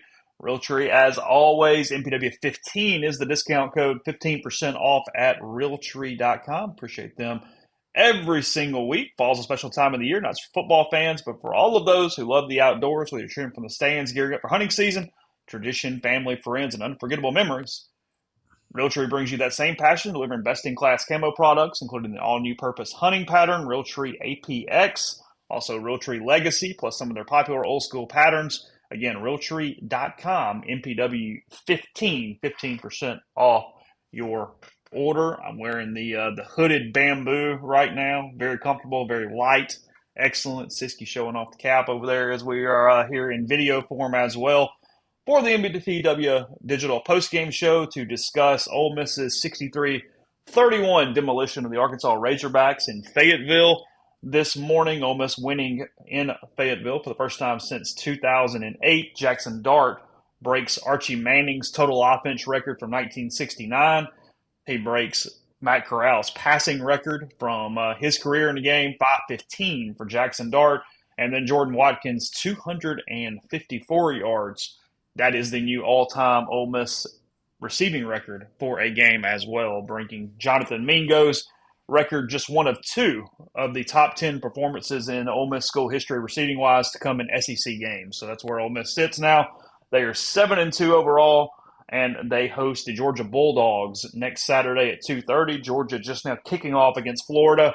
It's already been announced they're not getting game day. Alabama LSU getting game day for next week, which actually surprises me. ESPN had held a ton of hotel rooms for next week, had talked to a bunch of people, had done a lot of logistical stuff in that preparation potentially, but it looks like they are headed back to LSU, Alabama here next week. I think it's important to note they do that for a lot of they do. Yeah. And probably only had to do it for two because it was such a bad week. Next week they could just go, hey, here, and here we go. So Jeffrey Wright, Tyler Siskey with us. We've already been with you for a while, but now the post game we will talk until waiting on Mr. McCready to join. When he does that, I assume that Mr. McCready has had his post-game column done since sometime mid-second quarter, so I would think it will not be a late afternoon for Scoops as we keep going here in this one. Opening line for Georgia, what do you got? 4.5? Oh no, I bet it's. Yeah, I'm thinking it's going to be at least 7.5. 9.5. 7.5? Yeah, you think it's as high as 9.5? Really? Yeah, 9.5. Yeah. Okay. We'll see. Getting asked in the chat if Memphis is dead. Yes, they are. They're down 20 with under 2 minutes left. How many losses is that now for them? That's their second loss. That will officially end the season. But it's a smart loss because Tiger basketball starts on Monday, so you might as well go ahead and get that. They did their job, Jeffrey. They did their job. They got you to basketball season. They got you to basketball season. So just setting everybody up here while we were talking about Ole Miss and Arkansas, we are keeping all eyes on a lot of games, but mainly the Vanderbilt 10, Auburn 7 game that is currently going on. Vanderbilt has second and goal in the fourth quarter. There's 4:45 to go in this contest here as we're starting the post-game show. Josephine in Jeffrey's lap. She is a quiet child, Jeffrey. Well, she is when there are other people watching. But you have just me and Aaliyah, and she is a full-blown domestic terrorist. Domestic terrorist. Pavia on the give, completes the pass, and I think he's in the end zone. That is a touchdown, Commodores. Did you say completed pass? Well, it was his first one since the second quarter. Blind squirrels and nuts and whatnot. Oh, I'm sorry, Chase. Was this not winning time? Yeah, you know what? That makes perfect sense, Chase. You're a stats guy. You're not a wins and losses guy. You're all about whether or not the analytics were right and whatnot. You don't actually care about the what's their PFF grade. What's their PFF grade? Come on, Chase. Pavia trying to beat Hugh Freeze for the third straight season right now. If I don't get a Diego Pavia, Hugh Freeze, who's your daddy meme and on social media, I'm going to be very upset. All right. PAT good. Vanderbilt 17, Auburn 7, 4:18 to go fourth quarter here in this one. What did we settle on our games? We are Florida, Georgia, Indiana, Michigan State. Okay. We are Illinois. No, Illinois. They've already played. Who was the other one? Who we got? What we got? Iowa State. Yeah, I got Iowa State, Texas Tech, Oregon, Michigan. I'm going to switch to Indiana when the Auburn game's off, and then I got Georgia, Florida. Whenever Eastern Michigan and Toledo decide to shut it down. When you watch the Eastern Michigan, hey, do you have they're on ESPNU or whatever? Do you have the Eastern Michigan game up right now? I flipped it over. It was 28-21 or 29-22, something like that. Just take a quick glance at it just when it's up because they have a gray field. It looks like they're playing the game in black and white. Yeah. No, it's hilarious when for a while when ESPN was doing those green screen graphic, like the trying to put like the ads as like graphics. Yeah. It doesn't work on this field because of the coloring. All right, Tyler, I'm going to let you take your victory lap right here. I just mentioned it in the open. Jackson Dart sets a couple school records. Jordan Watkins with a big receiving record as we started the watch party. That was the one name you mentioned was Mr. Watkins for the day, and he has just a hellaciously big day. He finishes again, 8 catches on 9 targets, 254 yards, 5 touchdowns, ladies and gentlemen. That is a fiver on touchdowns for Jordan Watkins. What was it about him today that you said that before the game, and just kind of in general everything working for that Ole Miss passing game? So why was that the case?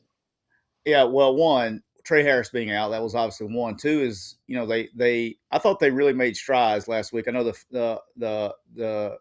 particularly in protection. I don't know why. I have my suspicions, but I think they made strides in protecting. And when Jackson Dart is comfortable in the pocket, he's really good. And then last week, with what was put on film last week, with all the 12 personnel and him going through his progressions, things like that, you're naturally going to see an overreaction to not playing as much over the top. And I knew it would create matchups. And then watching enough of Arkansas over the year, I didn't think they had really anyone that could match with him as much. And so I just felt like, he's the natural guy to be getting the ball. Just a little deductive reasoning, nothing more than that.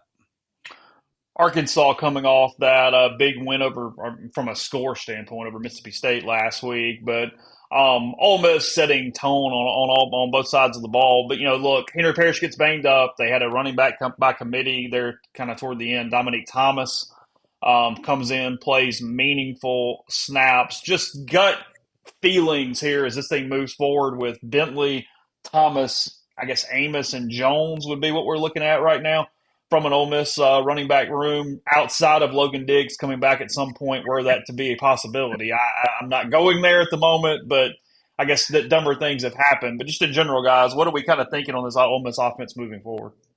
I got a sneaky suspicion the old injury report gets updated this week. Siskey thinks Diggs might play now that Parrish is out. I got a sneaky suspicion the old injury. It's kind of like when you're in fall camp and you got your injury report in fall camp.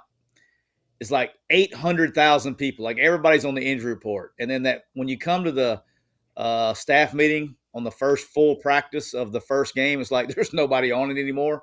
Always, hey, there's nothing like the lights that cure people more than the lights. So I have a sneaky suspicion that the old injury report may be updated pretty quick. And if they are a little better up front, guys, go ahead, Jeffrey. Yeah, I mean, now the question is, how much did Arkansas play into how they look today? I mean, to me, the real question is going to be if Georgia has Walker and Williams, how is Ole Miss going to block them? Because those two guys are absolute studs, and if you can't get them blocked, it's going to be, in my opinion, a really, really long day. But if you can, I think Georgia, you've been able to move the ball in Georgia a little bit this year. I mean, Mississippi State moved it on them.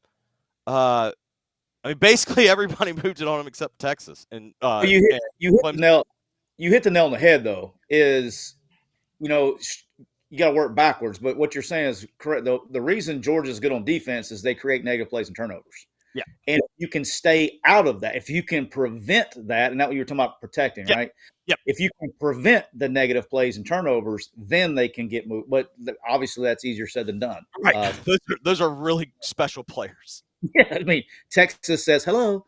Yes. But look, in like I watched the Texas game, right? If you watch that game and you see where you see where they were dominant and all that stuff, Texas hurt themselves because they didn't change the snap count. And so Georgia was able to do some exotic stuff in movement and pressures because they were timing up the snap. I mean, if they were literally just gone twice, then they would have prevented a lot of that stuff.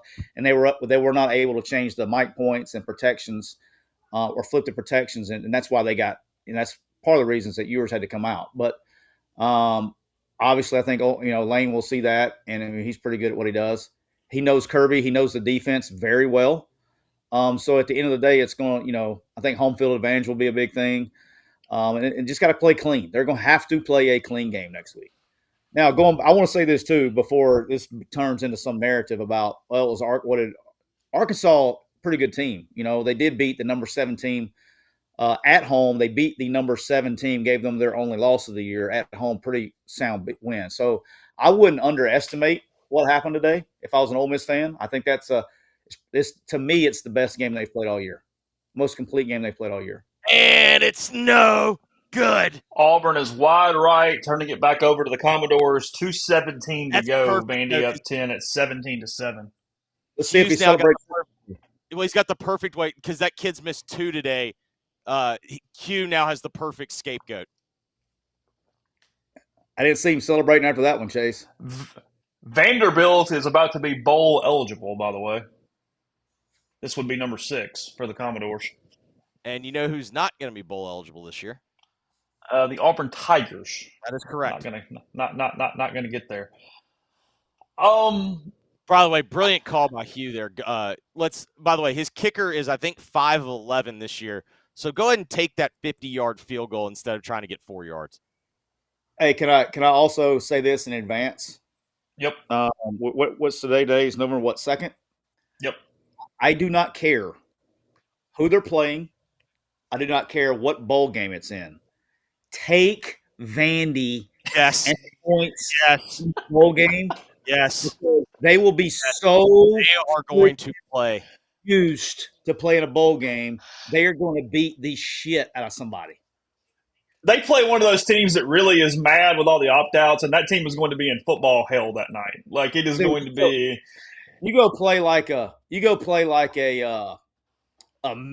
Michigan, or they'll beat Michigan by 40 points. Yeah. Like it'd be like the type of program game. Like you're like, wait, Vanderbilt beat Michigan by 30. Yeah. I'm telling you, at this pace, it's going to be in the freaking Citrus Bowl. Diego's not opting out of that game, bud. No, dude, they will have 0 opt-outs. 0. Well, the only opt-outs they'll have are the kids that are entering the portal. I mean, look, their logo is worse, but otherwise, like, they're a pretty good-looking football team uniform-wise these days. Like, who?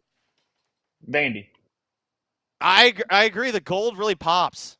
It does. Hey, the V is much worse than the star with the V in it.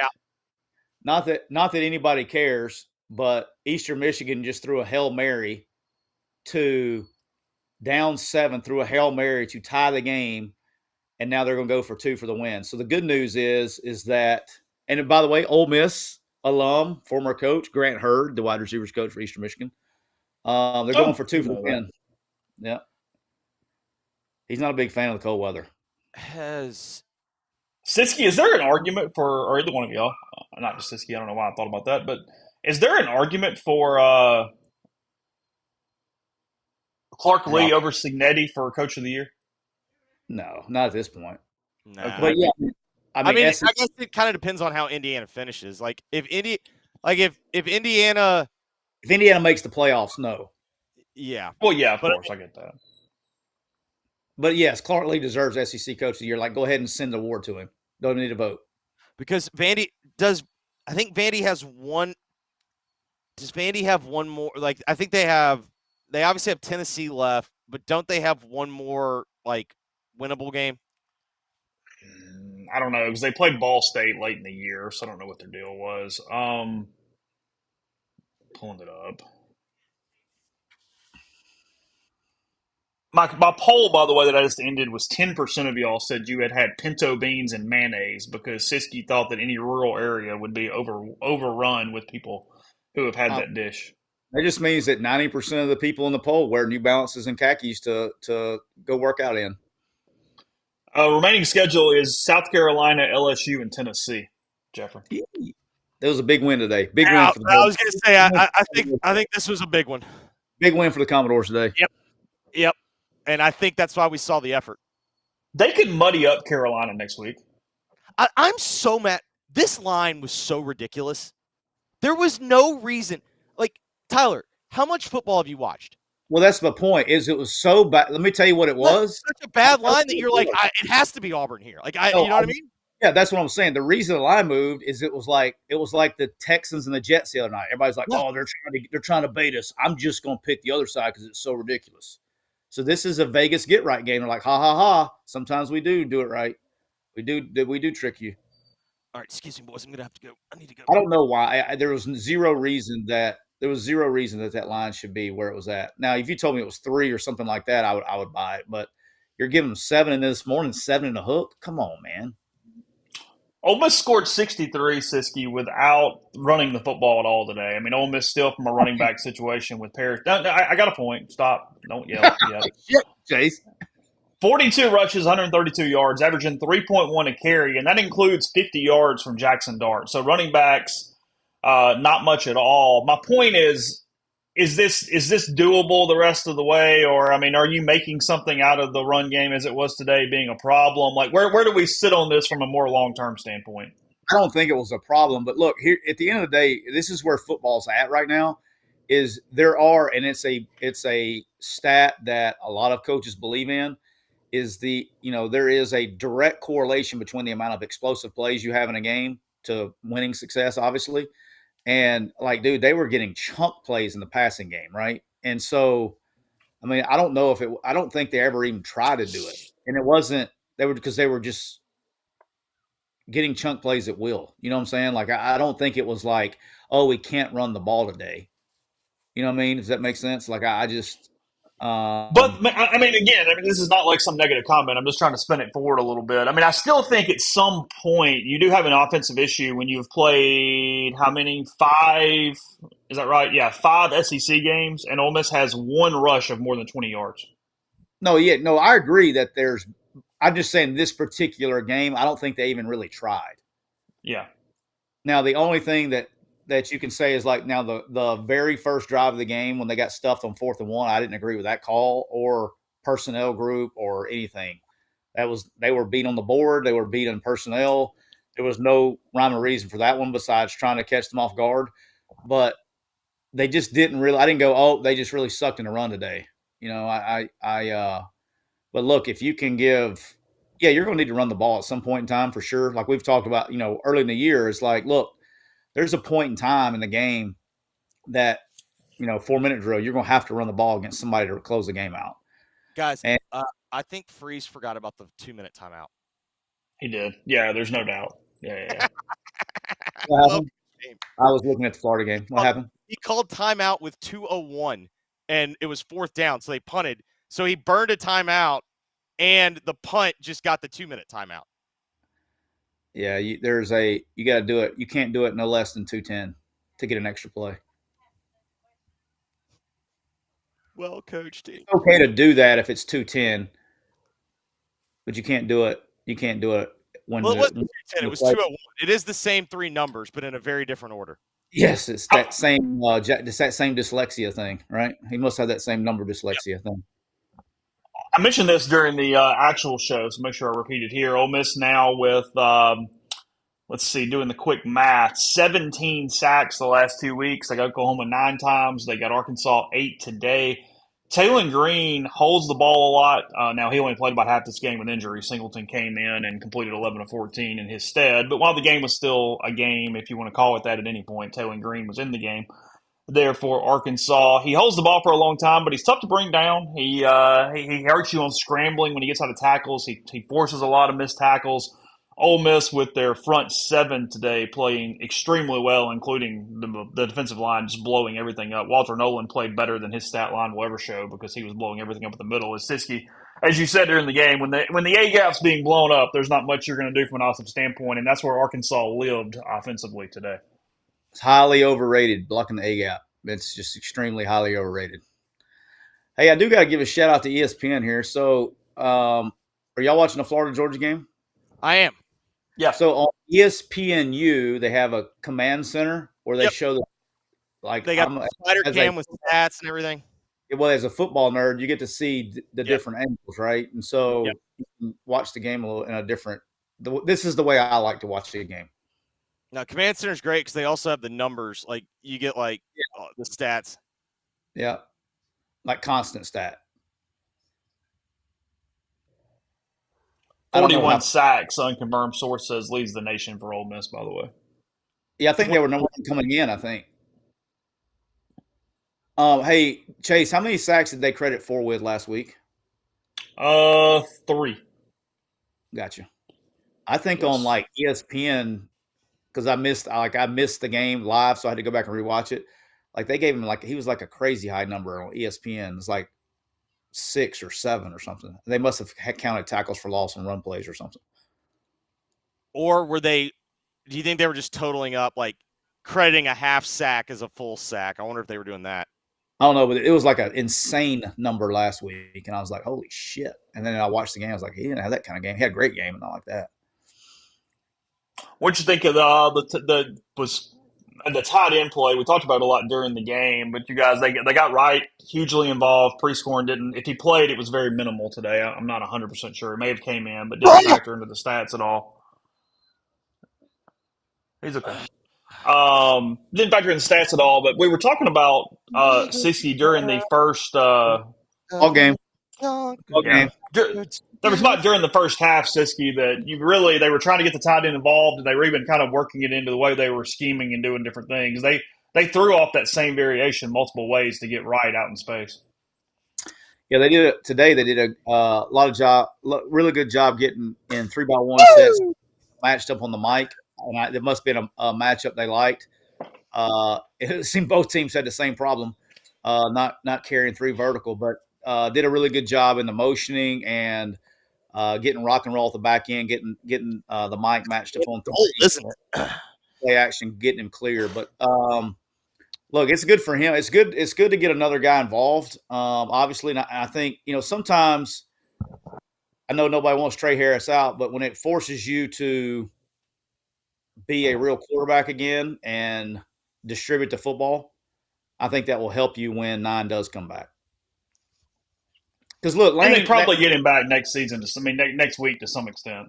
Yeah, and that's the thing is a lot of everybody questions it and all that stuff, but they only question it when you lose, right? Nobody questions it when it works, right? So more those shots, please.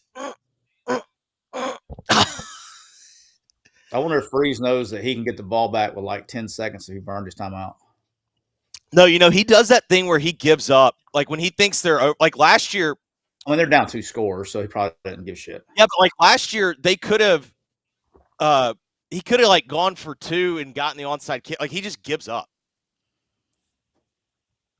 17-7 Vanderbilt, 1:02 to go. They are in victory formation here for the Commodores. They will reach a bowl, go move to 6-3, 3-2. And Jeffrey has already deemed this a champagne game. He has popped the cork. He sent the missus to the store during the game. No, it looked like that's where we were headed.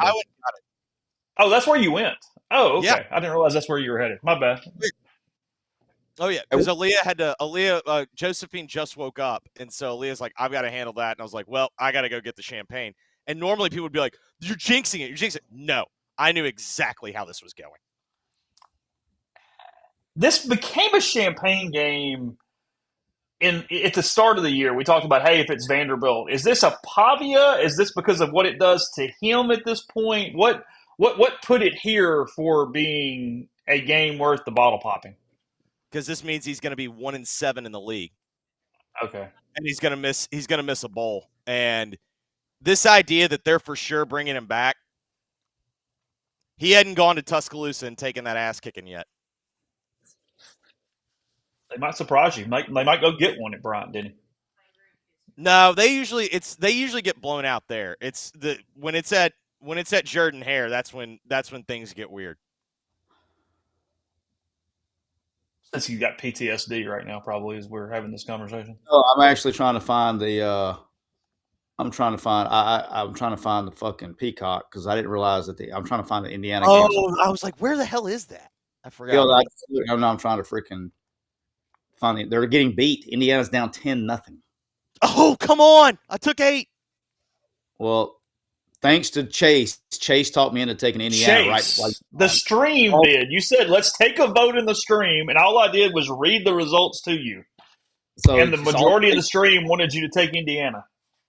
It's all Chase's fault. Shit. Before you even get started, I didn't have it on my card, and Chase said, Tyler, look, you need to take. That's what I did.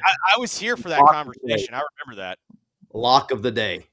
Yeah. What are you doing? In fact, Chase said go all the units. Like he said, this is a max play. Max out. SEC Network, by the way, going to have some viewership fall off because they had a lot of people click over just to see Vandy win, and now they get to follow it up with UMass at Mississippi State here in a minute. Yeah, that's going to be a It'd be all right. bloodletting. What is TV One worthy at this point? It's illegal. Georgia, Florida until it gets out of hand. Ooh, Oregon, Michigan got a cutty? Oregon, Michigan. Oh, yeah. Okay. That's fine.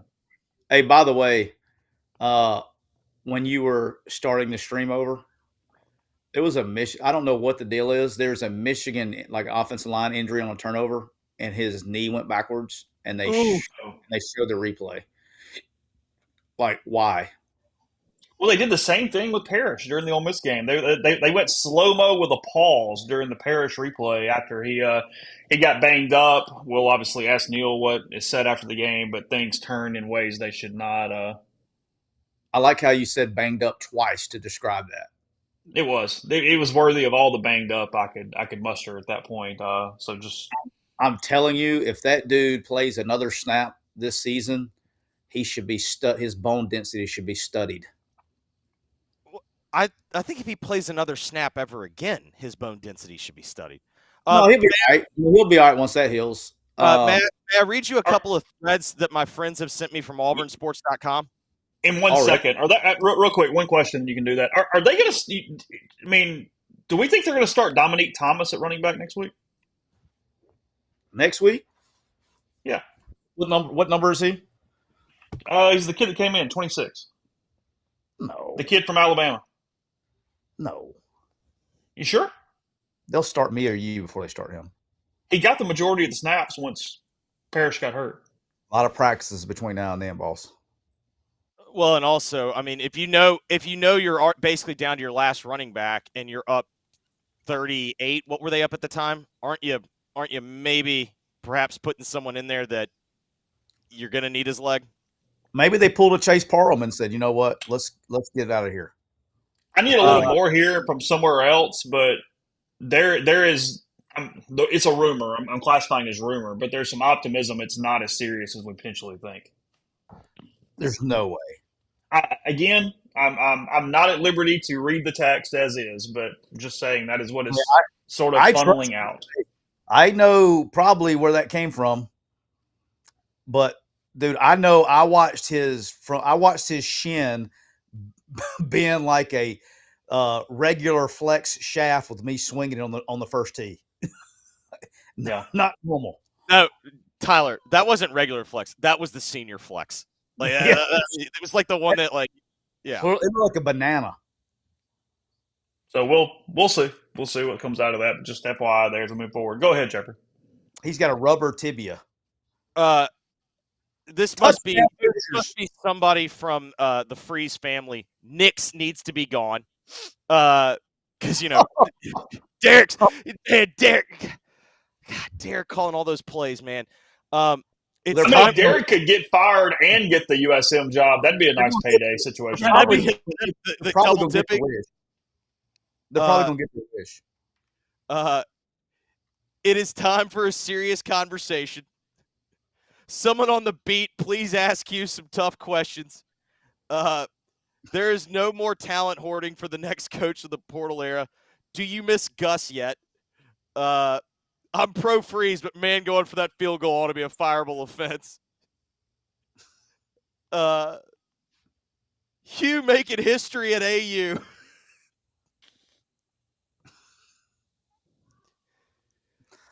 One in 7, baby. Brian in the stream said that Pavia called in an ugly win for Vanderbilt today. That's what we are. We're getting ugly wins for Vanderbilt now. I don't know what's up with Chase. And Chase is now all of a sudden, I guess he's decided the Pavia love is too much for him, so he's just gonna standard him. The kid is a freaking winner. He's at Vanderbilt and he's freaking 6-3. Chase used up all of his Vandy love for the running back. All the Vandy love that Chase ever had. I'm a Pavia guy. I just said that at one point he was over his last 9, and he completed 9 of 17 passes. Yeah, well, he did his job. What was the score? You're the only person to know that is nitpicking a 2-score win on the road. When by the way, matters. He's got a bad shoulder, a bad leg. What do you want from him? He's at All freaking he Vanderbilt. did was will. I'm doing the Vandy version of what Lane was pissed off about, which was the fans being upset by 26-14 over Oklahoma last week. Chase, you know what you are right now? You're the guy who gets $1 million in a sack and bitches about the sack. Yeah, I've got to pay taxes. And Chase is bitching about the taxes. I mean, what are we doing? It's Diego, the Mexican Menzel. Pavia. What are we doing? Also, you know what else is great? Because, Hugh loves to do the, behind the scenes, Hugh loves to do the, well, Nick lost to Louisiana Monroe to justify his last year. Tough when you lose by double what Bama lost to Vanderbilt at home. 7 points. By the way, man, Derek's got to call some better plays. I know Hugh only got to call that one drive that they scored, but Derek's got to call some better plays. Hey, Chase, there's somebody either in the chat or with your producer skills. I guarantee it's already on Twitter somewhere. When was the last time that Vanderbilt beat Auburn and Alabama in the same year? It has to be never. They had not beaten Bama since like 82 or the 70s or something like that. So I'd have to go back even from there and see what happens. I don't know the answer to that. I bet there are not many seasons they played both. Yeah, there's probably truth to that. Yeah. Couple things from the stream. Barry, Colorado, odds of Diggs playing moving forward. I don't know. Lane was asked that on Thursday night at Reb Talk, and he said maybe after the next bye, which would be after Georgia, before Florida and Mississippi State. So we'll see where that may or may not be coming at that point. And then RTH in the stream said Jeffrey, he's going to send you some Hutchinson gear because he's assuming there. Hutchinson, please. Sorry. Yes. We're more of a St. Mary's family. Okay. Yeah. So you can turn out. There's a 30% chance you turn out weird, but I'm willing to risk that. Being weird's not a death sentence. 1955 is the answer, Mr. Siskey. 1955. So pre-integration, since it's really been a sport. Yeah, that's a long time ago. Yes. Holy smokes. So that would be quick math. What, 68 years? All kidding aside, what gets me, all kidding aside, what gets me frustrated doing the podcasting stuff and, all the summer talk and all that, everybody's like, is Clark Lee on the hot seat? I'm like, guys, who do you want? The guy's a hell of a football coach. He's at Vandy. And now they're like, Clark Lee, National Coach of the Year. And if he'll go back and he sucks again next year, guess what they're going to say? Fire his ass.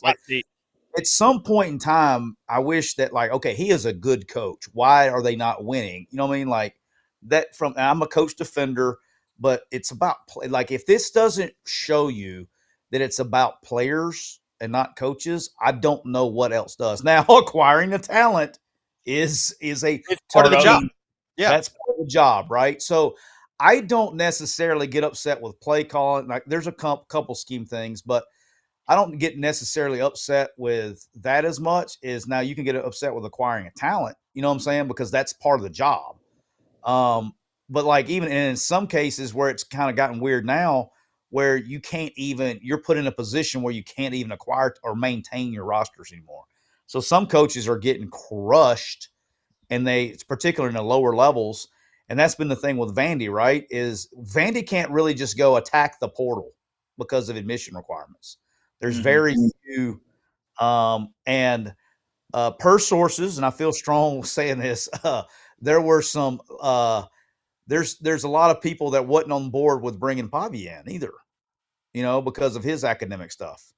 I think there's. Well, let me tell you what. Whoever finally signed off on that would be the right decision.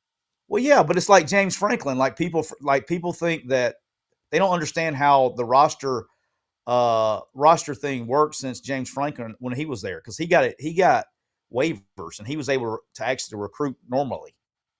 And once they had their issues off the field, they said, we're not doing that anymore. And they went back.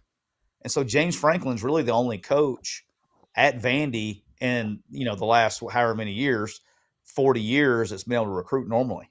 I've said this and people laugh at me, but if Vanderbilt would truly cut loose in this world, and now that we're really, especially that we're getting into this revenue sharing world, where it's going to until the first lawsuit comes out. It's going to have a cap on it, some kind of semblance of a cap. Vanderbilt's not a bad job. It's the best city in the league. That's true. Yeah. The problem though is there's going to be the revenue sharing with a cap, but NIL's not going to have a cap. But if Vanderbilt decided, hey, we're going to take all our rich people and we're going to put in $20 million additionally of NIL, well then yeah, that's a hell of a job. I agree with what you're saying 100%. To start with. The second part of that is booster fatigue is so bad right now that you're going to see, with revenue sharing coming in, you're not going to see $20 million NIL payrolls.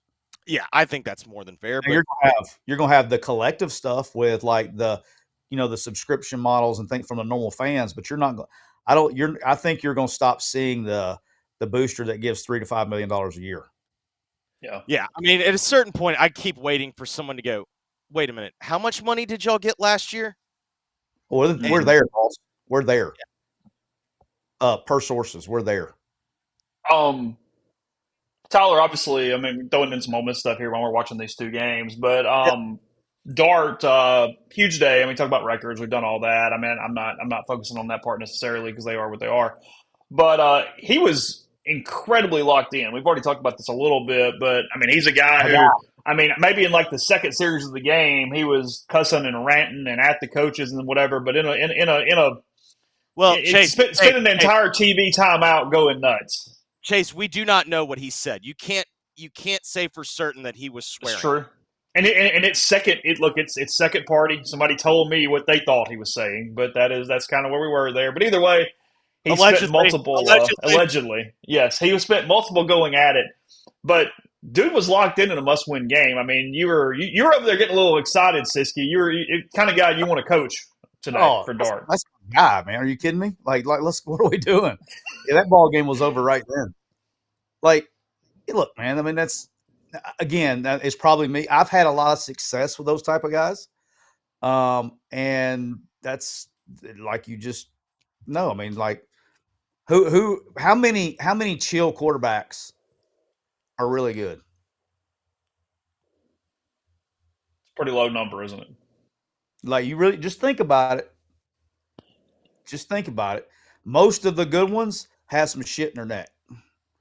And the ones that are average as grits are very passive quarterbacks that like boneless wings. You know what I mean? Like there's not very many just chill, mundane. Like most of the real ones, not all, but most of the real ones have some motherfucker in them. And he had it. And when that game was over right then, I don't like, there is a fine line about playing. Like I would always say, and it's particularly with AJ, because AJ was the first one that I had. I would tell AJ there's a fine line between playing with emotion and being emotional. There's a very fine line. But if you can bring it there, and it's more of like, it's okay to be like pissed. I'm okay with the pissed offness part of it. I'm not okay with the when it turns in. Y'all know what I'm talking about. There's a difference between being pissed and whining. You know what I'm saying? Like, we all got kids. There's a difference between being pissed off and whining. Well, yeah, because being pissed off means that, to me, being pissed off means you're trying to do something about it. When you're whining, it's just kind of woe is me.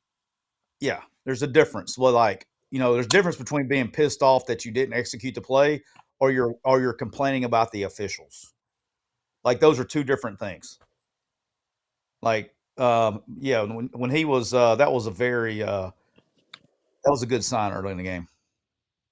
He finishes 25 of 31 for 515, 6 touchdowns. Again, 5 of those going to Jordan Watkins, another going to Daquan Wright, and then Daquan Wright ends up with 2 touchdowns himself. He goes 9 for 99 overall. And then another score from Austin Simmons. Simmons playing there toward the end, going 3 for 3, 47 yards in that one score. So Ole Miss from a receiving standpoint, Wright 9 for 99 and 2 out of 10 targets. Watkins 8 catches out of 9 targets, 5 touchdowns. Caden Lee had the maybe the third best game of the day. That still was 5 catches for 127 yards on 7 targets. Juice Wells 3 for 59, but did not go get that ball early. That would have been a touchdown. Henry Parrish 2 for 10 before the injury, and then Micah Davis 1 for 13 on his catch. And a lot of that's air yards too. I'm looking at it here. Wasn't a lot of catch and run and taking off. Jackson Dart out of the 562, only 230 yards were after the catch. So a ton of air yards there for quarterbacks throwing today for Ole Miss. For all the complaining about he hadn't hit deep shots, and he was not hitting deep shots at the rate in conference play that he obviously had in non-conference play. But I was thinking about this. When is the last time Ole Miss had this big of a laugher on the road in league play when it wasn't Vanderbilt? I'd have to really, really, really think about it. I mean, have they had one under – I mean, this was – and by the way, this is a team that at home beat Tennessee. And, I understand it's not Arkansas is not a bad football team. No. And Green was reasonably healthy at the start of this football game. This is going to be a bowl team. And, I mean, I'd have to go and dig deep. But eye test-wise, I think that's the best Jackson's played in a league game that I can remember. Because he was protected. Yeah. It's funny how those things might be related. He played well last week, too. Yeah, I agree. But this week he didn't really miss a throw. I thought he missed a couple last week, but I don't think he made a bad decision last week. The line has, that's 2 weeks in a row the line has done a really nice job pass blocking. I mean, they've done now run blocking is a whole different beast, but they've done a really nice job pass blocking. I got to take Siskey, see if you agree with this. I'm not so sure they're as bad of a run blocking team as people think. I think they might have a problem with the backs getting to the hole. They just don't move anybody. Yeah. I mean, you got to move people. And can you scheme that in some way or no? No. Moving people is. I mean, you can create. Well, I mean, to answer your question, Chase, technically yes, and that's what gap scheme is: creating angles. Sure. Right. That's what it is. They don't run gap scheme. They run a counter every once in a while. They are a very heavy zone-oriented team that doesn't have the personnel to do that. They would be, but even the gap scheme requires a back to have a certain step, though, right? Because they got to get there, don't they? I do agree with everybody. The back talent has dropped off. Okay, like Captain Obvious there. But with all that being said, I mean, the guys are talented enough to be if the offensive line is doing their job, to be more than sufficient. The guy who was the Heisman Trophy freaking candidate, last night, everybody's like, oh, Genty had a bad night. Did he have a bad night? Or was his offensive line getting blown up when he was 13 for 30 in the first half? He didn't become just a terrible runner in the first half. His offensive line didn't block.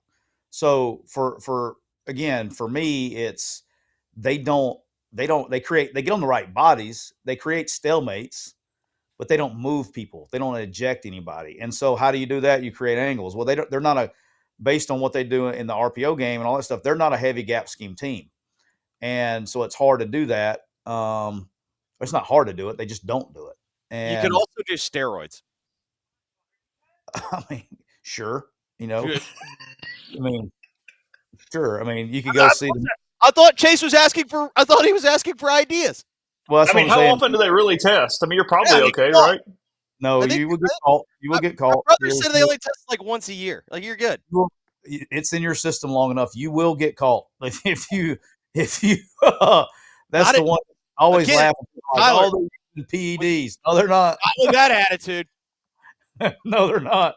They will get caught. You like the ones. I've only my entire career only had one guy that got busted for actually doing real steroids. Everything else was like some dick pill they got at the gas station. I do love when Ole Miss got a kicker busted for steroids. That was an all-timer. Yeah. He's in Memphis now. He got benched. He got benched at Memphis too. Did he really? Has he not been good this year? He was bad. Silverfield's kind of I don't know. I was happy they lost today. I like my the Tiger people make the mistake of thinking Tiger basketball fans and Tiger football fans are the same thing. The Tiger basketball fans can be obnoxious, but Tiger football fans, like, they've seen things in their life. Like, that's a tortured group. Things. Like, I like Tiger football fans. I'm sad for them, but Ryan's a prick. I'm happy that he lost today, and like he's an all timer. Joe P, thanks on the super chats. Has got to sign out to walk a dog. Thanks for making the game fun to watch over the announcers again, gentlemen. Hotty toddy, and good job to Vanderbilt in that one. Oh yeah, I think Ole Miss only they punted once today, twice. What was it? I know once.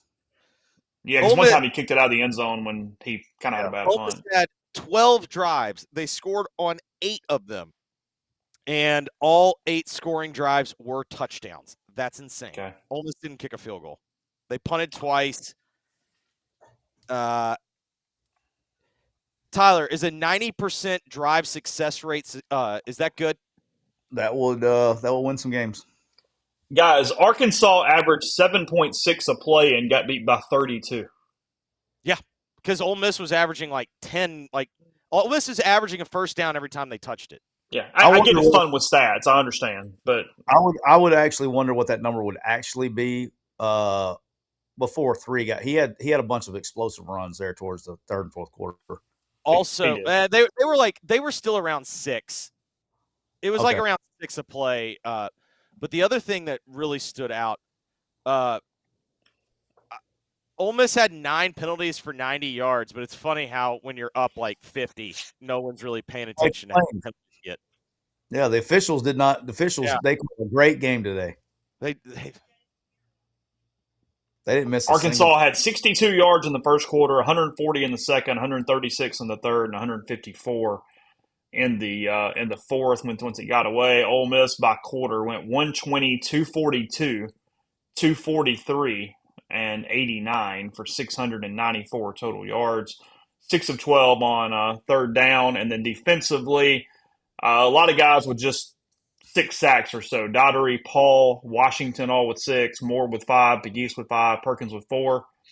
And then on down the list from a sack standpoint, getting 2 was Umana Malin, Daugherty, and then 1 for Harris. Perkins got him 1. Brown got him 1. Nolan got him 1.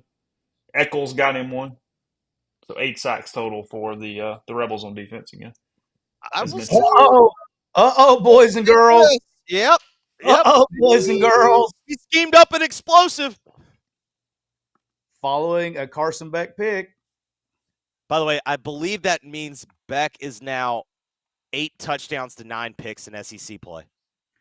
But you know what's crazy, though? All kidding aside, the crazy thing is it's like I don't recall. It's been, if there has, I'd have to go think.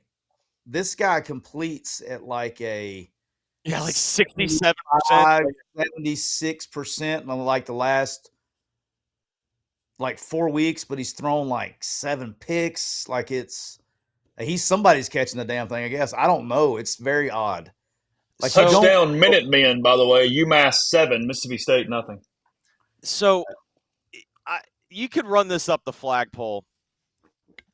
Listen, he's made some mistakes too. I'm not exonerating him. I think their receivers are not good. Well, I mean, compared to the rest of their team, like, you know, I mean, half of them are hanging out with Clark County Sheriff's Department today. You know what I mean? But it also makes sense when you think about it. It's like, oh yeah, well, one guy got arrested. You know, one guy gets arrested for beating up his sister. The other guy gets arrested for beating up his pregnant girlfriend. Like they're down. I think 3 of their top 4 receivers. Yeah, you left one out.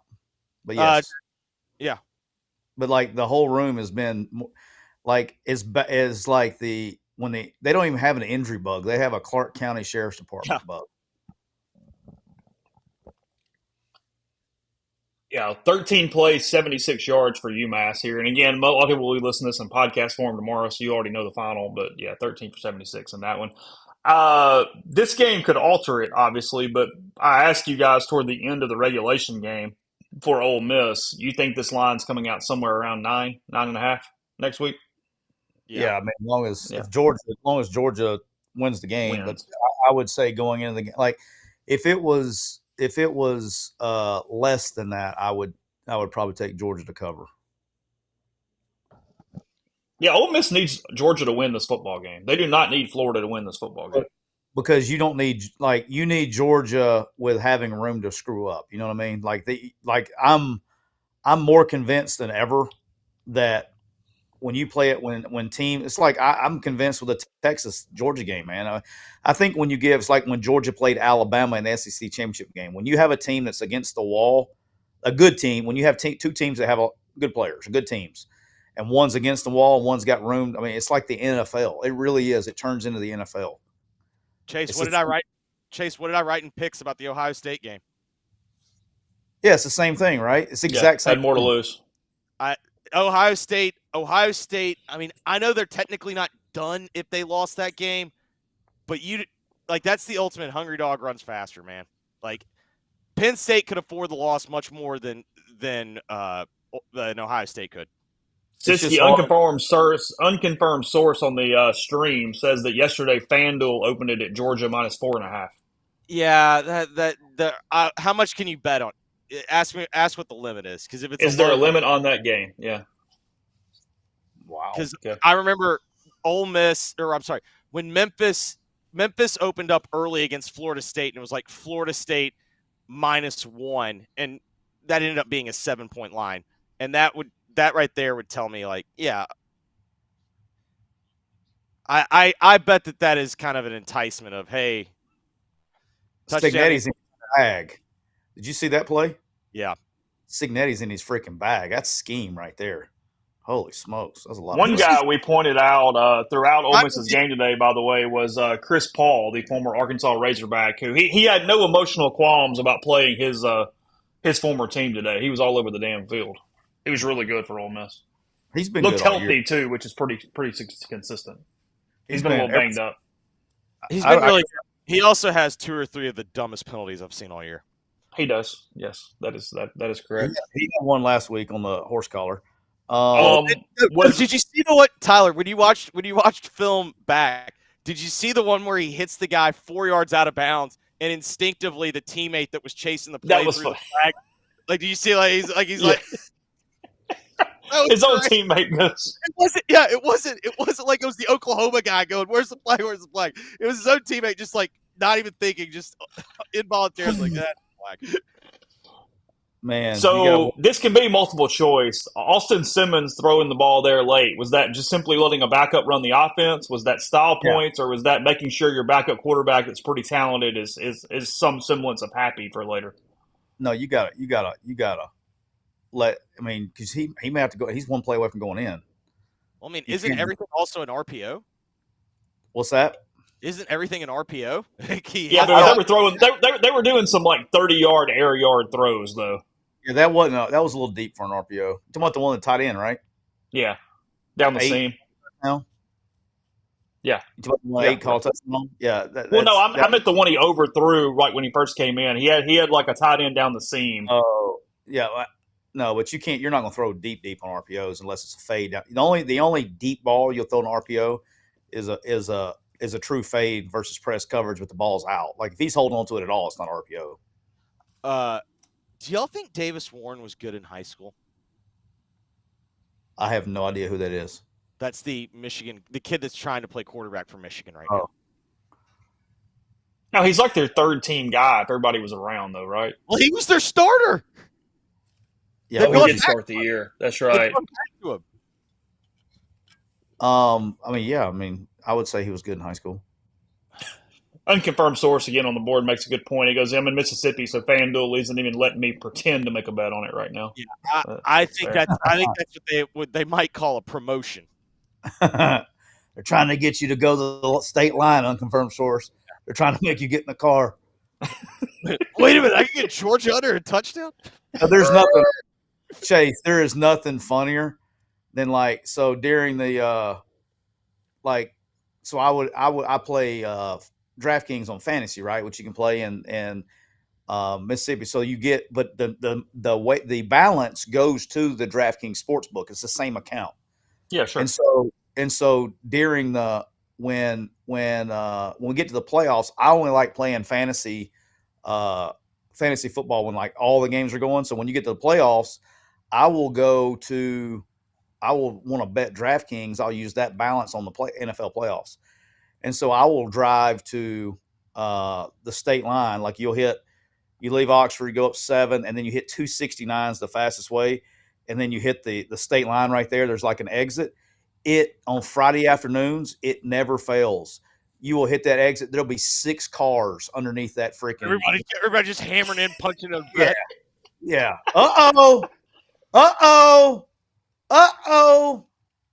Woo, doggies. Tyler, who's the giant fat ass for Florida? Oh, I can't remember. 21. I can't remember his name. God, that is a horrific interception. Yeah. That's a terrible pick. Let me see. I got the film. I just looked up and saw him running back the other direction. By the way, UMass sacks State on 3rd down for a huge loss and returns the punt back into Bulldog territory. Chase, they're not going to lose. Ooh, yeah. Whoa. Oh, boy. Yeah. Oy vey. Oy vey. Yeah, that wasn't very good. There's not a lot of defense for that. He threw confidently into triple coverage. He just blended in with the midfield logo a little bit. Like, just didn't see him. And, that was too. Hey, do you want to write this down? I bet you see that same drop coverage next week. They're going to put a pin next to that one in the film and go, oh, okay. That one's going to go in. You see what we should do in this simulated pressure is we should drop this guy here, this guy here. Yeah, you've been mentioning all day the formula to beat Georgia, and we know they're not as good, but the formula is the same as any other year on how you would play them? No, it's different. Every year is different. So, I mean, you got to play a clean game on offense. Georgia's very good on defense, and where they have hurt people offensively is not really driving the field. And I mean, they made a lot of their explosive plays by creating shorter fields and turnovers on defense. I mean, I think last week against Texas, their longest scoring drive was 55 yards, or 2 weeks ago when the hell they played. So they create short fields by field position and turnovers. And so, again, it's a boring statement. Fans don't like it, but when you're trying to play a clean game, you're telling the quarterbacks, hey, we have to make sure that every drive ends with a punt, which means it's okay on 3rd and 10 instead of forcing the ball, in cover 2 in a tight window, throw the bitch out of bounds or take off running and let's punt. And as my good friend Booger McFarland says, you got to know when the journey's over. Yeah, you just got to know. And there's quarterbacks, particularly people like Cam Ward, that just refuse to understand that concept. So Shedeur Sanders, the play is never over.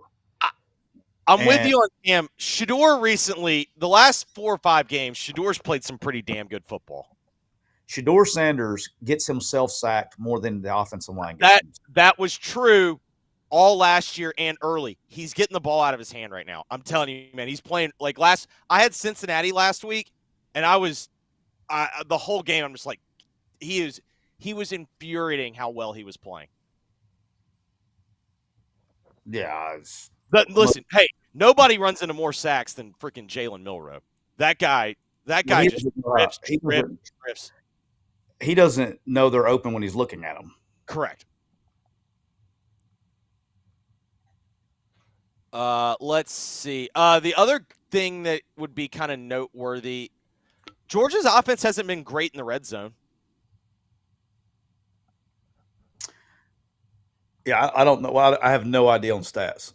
Yeah, they're granted, Ole Miss's offense hasn't been great in the red zone either, but they were today. But I think today it was smart. I think they just avoided the red zone for the most part. Hey, that's what I was about to say. How many out of those 8 you probably got pulled up. Out of those 8, how many of them were red zone touchdowns?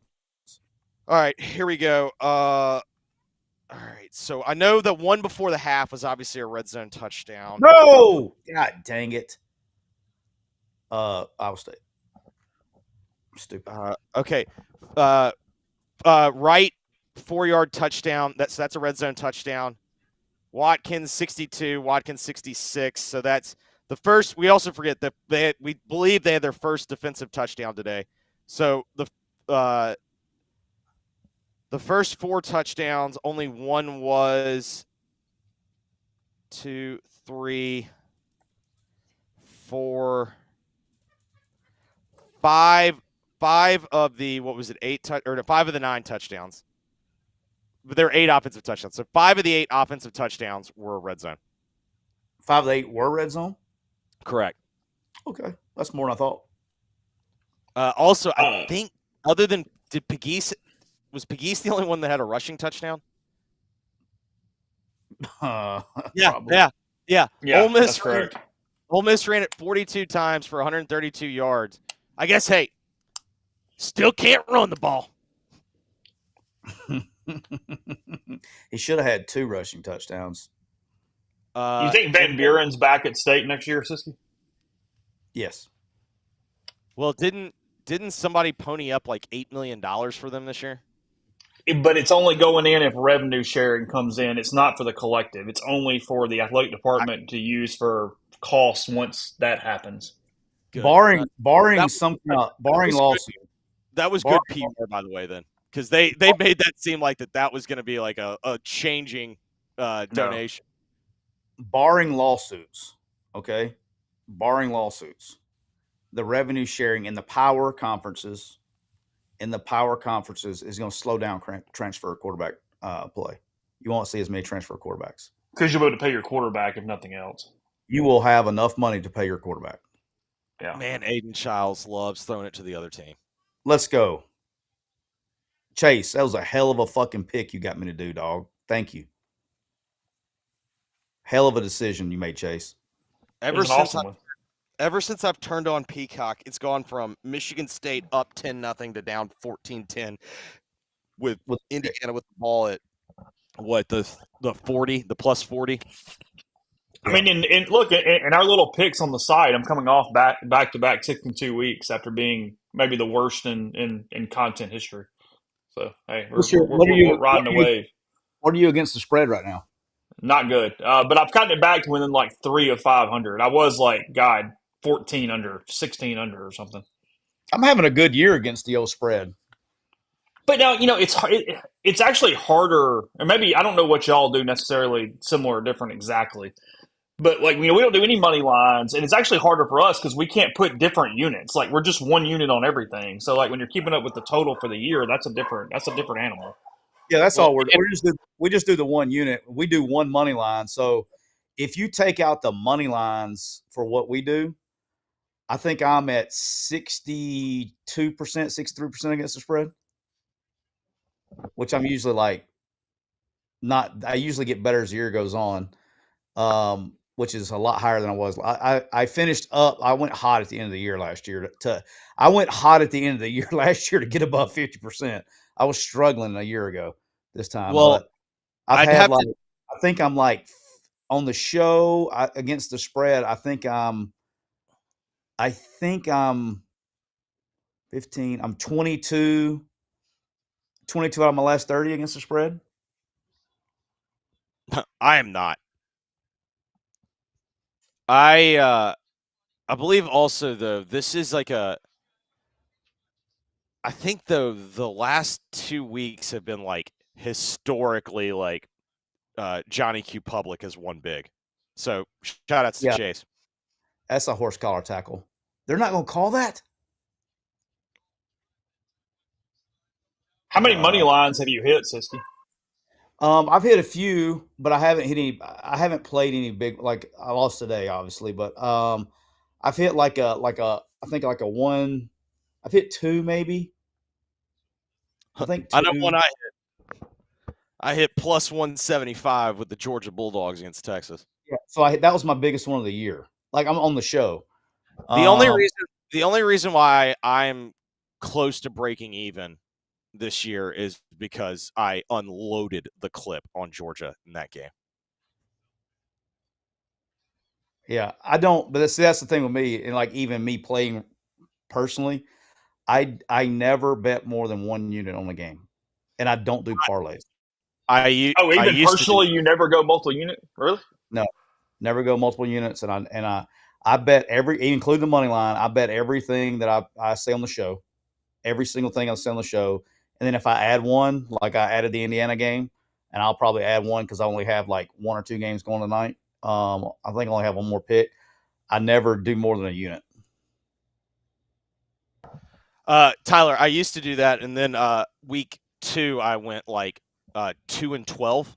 So all of a sudden we had to get aggressive. We had to start creating some as you would like to say, schematic advantages. So Yeah. we're trying to get +1 in the run game. Yeah. But the way I look at it is it's no matter, like, you'll end up at worst being around 50%. So it's more of it turns into more free entertainment at the end of the year.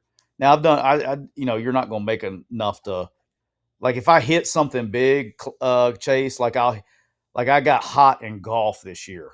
You know what I mean? Like I hit like 3 or 4. Did you just bet Scotty Scheffler every week? No, I hit Jonathan Vegas at plus 9,000. What tournament was that? It was one of those in the summer. I did not realize Johnny Vegas had a win this year. That was like an off-field event or like an actual primary event? It was one Yeah, of was those. that like in Tahoe? It was one. When they start doing like the Wyndham Championships and all that shit in the summer. Yeah, so during major season when everybody like, I think it was between the majors and the playoffs. Chase, look it up. That smells like 3M Open. No, it really was 3M, 3M or Detroit Rocket Mortgage, maybe. Yeah, it was one of those. I hit Johnny Vegas. Because the Wyndham's the last tournament before the race for the FedEx Cup. I hit a couple. I'm trying to think. In the summer, I hit like Johnny Vegas. I hit. It was the 3M Open, Jeffrey. Come on. Actually, that's probably sad. That's not good. That's not good. But I've gotten golf fantasy and golf betting has become something that I really enjoy doing and gotten pretty good at. Well, if you had a plus 9,000, that means that literally you can bet for the whole rest of the year. Like, yeah, that's what I'm saying. You're good. You hit one of those, and you're just like, you're not going to get any lip from how much you're betting. So I do go. God, is he slow? I thought this guy was Loveland. Sorry. So I do all the data, from all the data, and then you learn what course fit. Yeah, course fit and what wins that tournament. Like you go back and you look, is it ball striking? Is it approach and stuff like that? And then you weight the stats. You can make your own formula, and it spits out. And then you can actually get like I think it's Fantasy National is one of them I use, and I use Ship It Nation. But like on Fantasy National, you can put in like, which blows your mind. You end up like some of these guys, like Tony Finau is considered not a good putter, but on bent greens, he's like top 10, top 15. And so you can put the grass. If it's POA, maybe it's POA he's good at. What other grasses he's good at? But like it's POA because he's from like where he is in Utah. Yeah, but it's the same. It's like early in his career, you just rode Sam Burns when we got to Bermuda season. Yeah, Bermuda Burns, baby. But then, like, I only do past 24 rounds because I think current format is obviously in golf. No, I agree. Form matters. Some people do 50 rounds. I do 24 rounds. That's my staple. I do 24 rounds, and then you enter the course conditions. You can enter weather, like if it's going to be windy. If it's plus, you can enter the miles per hour wind, how their shots are in those conditions, and it spits it out. And then it's obviously not 100%, but I play fantasy, which you pick 6 golfers, and then I put a $10 win bet on all 6. I like it. Yeah, Jonathan Vegas is 4 PGA wins, or the Bob Hope Classic, 2 RBC Canadians, and a 3M Open. Like I hit big, like probably the biggest golf win I had was when I went to the FedEx. I would go to the St. Jude's FedEx, and I put $100 on Lucas Glover to win, and he hit because he was on fire coming into that tournament. He was on fire. I mean, because I went out, we were following him when because when they're Cantlay was up there. I'm trying to remember who we were following that day, and it was just funny because I'd never seen how he goes and he soaks his hands like in the ice tub. He doesn't wear a glove, and so he like soaks his hands in the ice tub to stop the perspiration. Like it was fascinating how he did it. I didn't know that. Neal, how are you? I'm okay. I can't get any Wi-Fi in here at all, so I'm like on a hotspot on my phone. So I'm not sure if it's working or not. Hey Yeah, Neal, I think we're okay. can I pour you a glass of champagne? Champagne for. I'm sorry. I got turned around getting out of the stadium, and I can't get my Wi-Fi to work. I have no idea what you're talking about. Vanderbilt knocked off Auburn 17-7. Oh, I picked Vanderbilt to win. Yeah, but can I pour you a glass? We're celebrating. This means officially Hugh Freeze will not be bowl eligible. Oh yes, absolutely. Yeah, absolutely. Pour one for me. We popped. This was definitely We champagne. popped that right toward the end of that game. Yeah, 17-7 for the Doors. Hugh forgot about the 2-minute warning, so he called timeout with 2:01 to go in the second half. There was that. Neal, he called timeout with 2:01 on the clock. Sometimes it takes a while to get over those near-death experiences with stomach bugs, man. That's a great point. It's a great point. So tell me about it. What was anything on Parrish? I guess first, and then just in general, what'd you get? Nothing official on Parrish. Lane with injury questions, and I think in this case he probably legitimately didn't know, but he was on crutches. They had to cart him. He got hurt in the end closest to the Arkansas locker room. And so I think they took him either to the Arkansas locker room initially or to some area around that. And then at halftime, they carted him to the other side of the field where the Ole Miss locker room was. And obviously he was on crutches at the end. I mean, it didn't look good, but that doesn't necessarily mean anything. Trey Harris was dressed, didn't play, didn't go through warm-ups. Said they were going to play Dominique, is it Thomas? They were going to play him some today, no matter what. He had a lot of praise for Charlie Weiss Jr. for the game plan. I asked him if he saw this kind of offensive performance coming. He said he did not. It surprised him. He got asked a lot of Georgia questions, basically sort of skipped them.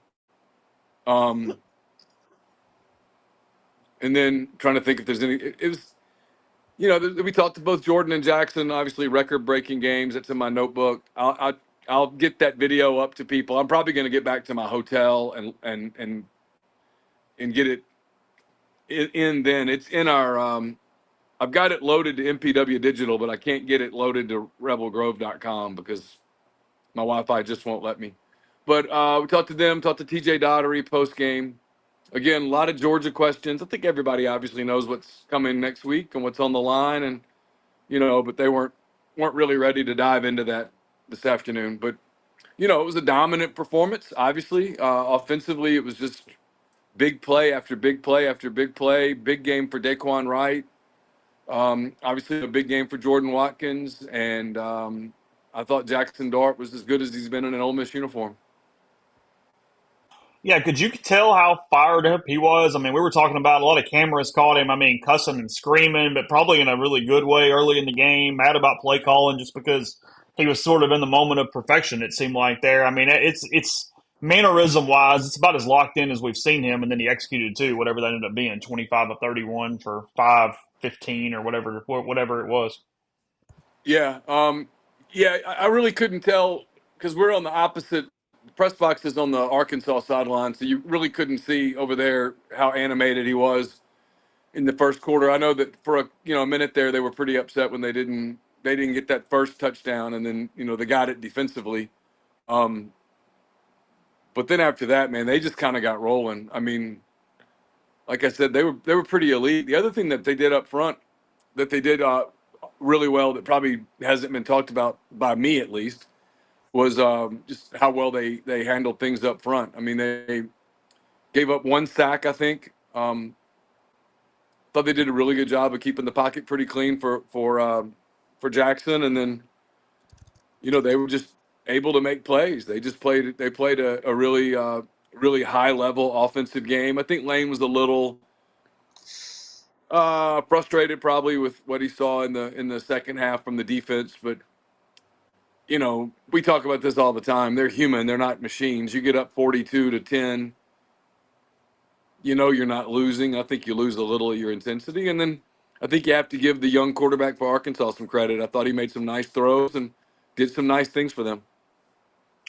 Yeah, I mean, from a defensive standpoint, while the game was still a game, I mean, Ole Miss just dominated up front. I mean, they were blowing up the middle of the Arkansas offensive line the entire game. Nolan played incredibly well when he was in there, and then they ended up sacking Arkansas 8 times on the day, again making that 17 sacks over a 2 week period for the Rebels up front. I guess from your take, was it just simply that? I mean, what else did you kind of make of Ole Miss's ability to stop Arkansas on the offensive side there early?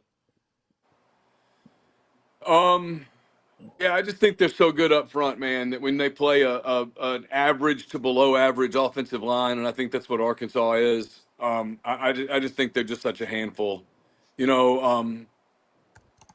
And then Arkansas, that second possession started at their 1. They couldn't get out of there, and they sacked Green, fumbled, got the recovery. Yeah, they just, Arkansas just couldn't do anything first half against them. Like I said, they got some things going in the second half with Singleton going against a lot of backups and stuff. But man, when that Ole Miss defensive front's locked in the way they were today, they're tough. What do you Hang on, think Ole sorry. Miss does at running back moving forward? I mean, we have 9 games of evidence to show you that Henry Parrish was their running back. So if he's out, I think now we have a half a game of evidence to show you that they're going to go to primarily Dominic Thomas. I mean, I know everybody does this Bentley thing, and I understand it, but we now have 9 games of evidence that they don't trust him to play a lot. I don't know how much more evidence we need before we go, hey, they clearly don't trust him to play a lot. Now, you can say that's stupid. You can say that's whatever. I'm not getting into all that. I mean, whatever opinion you have, you're entitled to it. But in terms of the data that's in front of us after 9 games, they don't trust Ulysses Bentley to be their running back. That's clear.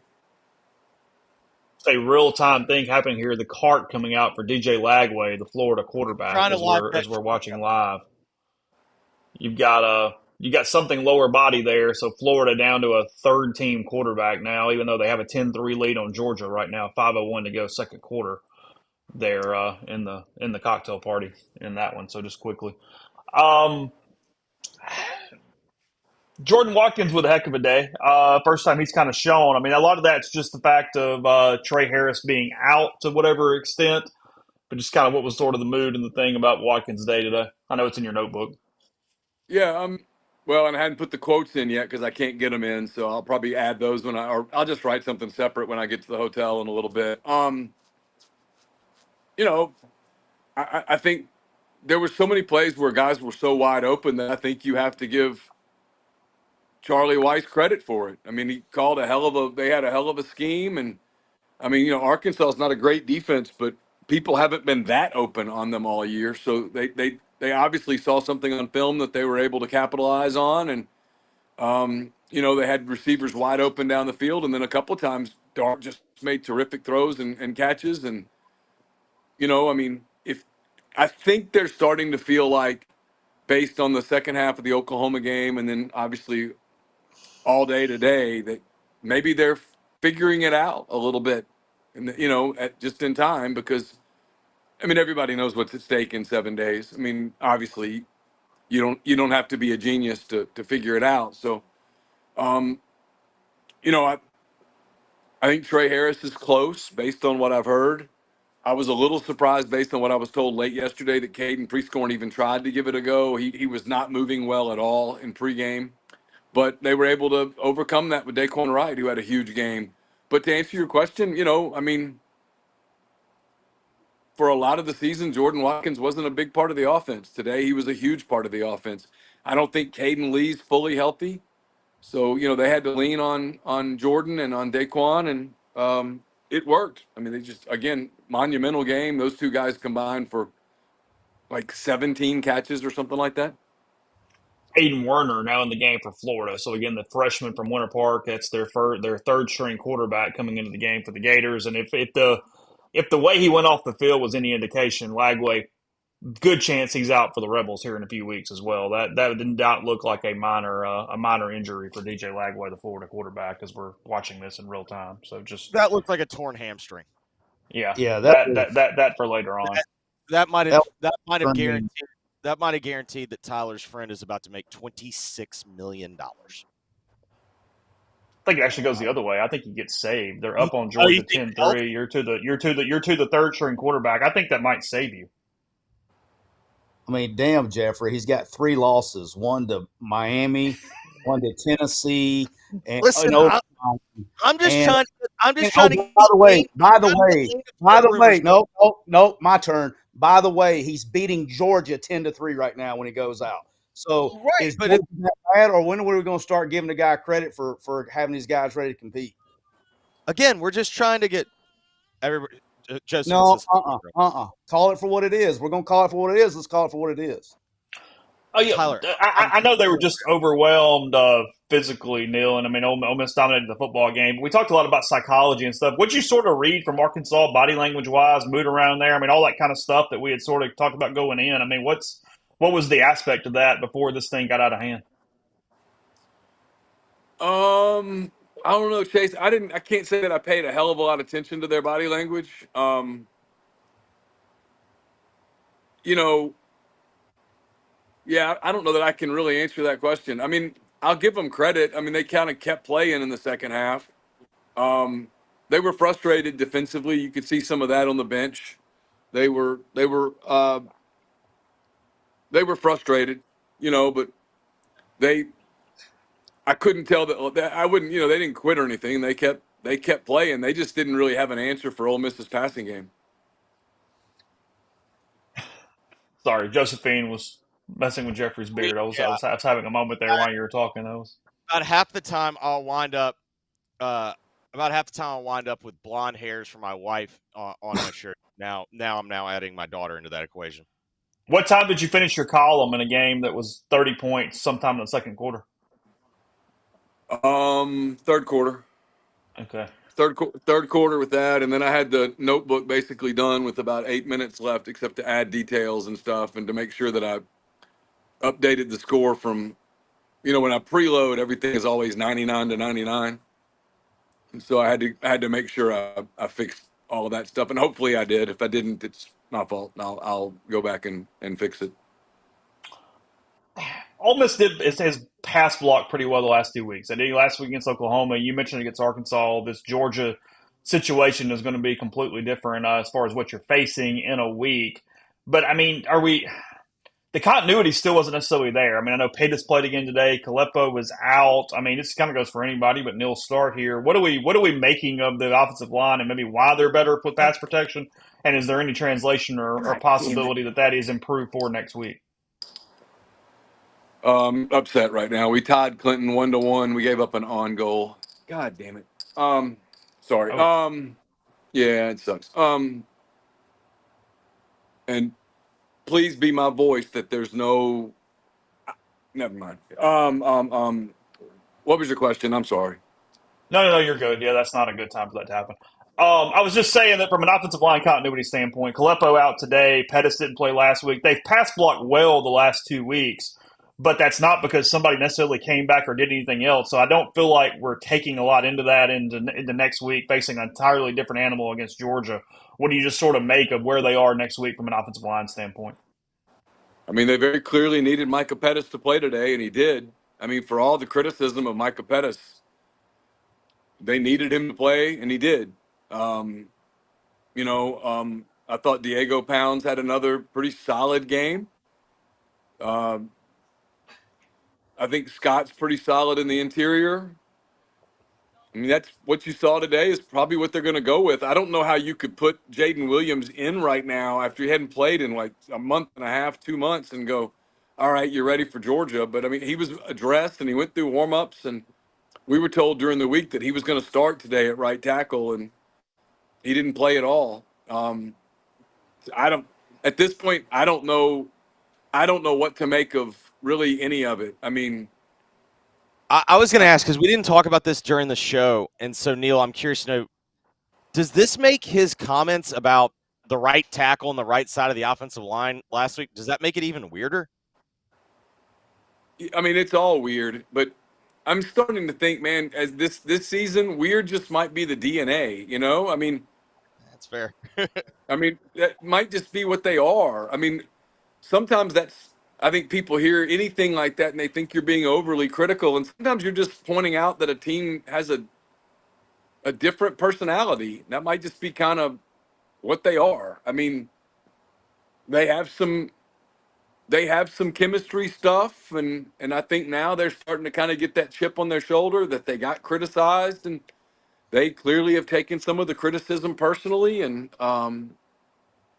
you know, all of that kind of thing. And look, they've played 6 really good quarters in a row now. They got to make it 10, but might just be kind of this might have been one of those groups that had to have some adversity hit them before they could sort of figure out who they were and how they could best function. I mean, it's that happens to a lot of teams, and kind of maybe it's what's happening to this one. It's kind of a working theory, if you will. I don't know that it's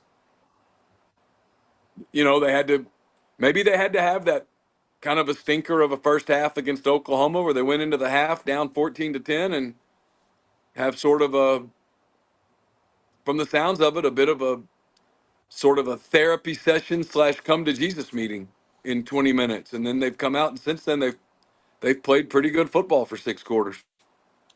Look, they've got quite the undertaking next week against Georgia, but I mean, the last 2 are opening up more and more by the minute. Again, Aiden Werner, the third-team quarterback in for Florida. That's probably what the Rebels see in a few weeks. And then Mississippi State, they're going to win the game, as Tyler keeps reminding me, but they're currently down 10-7 to Massachusetts. Bulldogs they are what they are. So, I mean, you're talking about from at least being in the playoff conversation. It's a 4-quarter season against Georgia next week. Yeah. Chase, I mean, do you have a snap count thing availability, or is that something later? Probably later, but I'll look. I don't think it's up yet. But somebody go ahead. I was just curious, how many snaps did Jeremy James have today? It was I thought it was a low number, but I'm not positive. He came in on that last series, Tyler. It was playing guard, I think. So he did not play until the last series? I think that's correct, but gotcha. I was transitioning from the press box to the field, and down on the field you couldn't really tell at the end. And to be honest, at that point I was trying to find a stream for the Clinton-Oxford game. Gotcha. Yeah, he did not play in the first half for sure. I don't think. I think he came in at some point late in the game, but so it was probably fewer than 15 snaps. Why are you kind of asking that?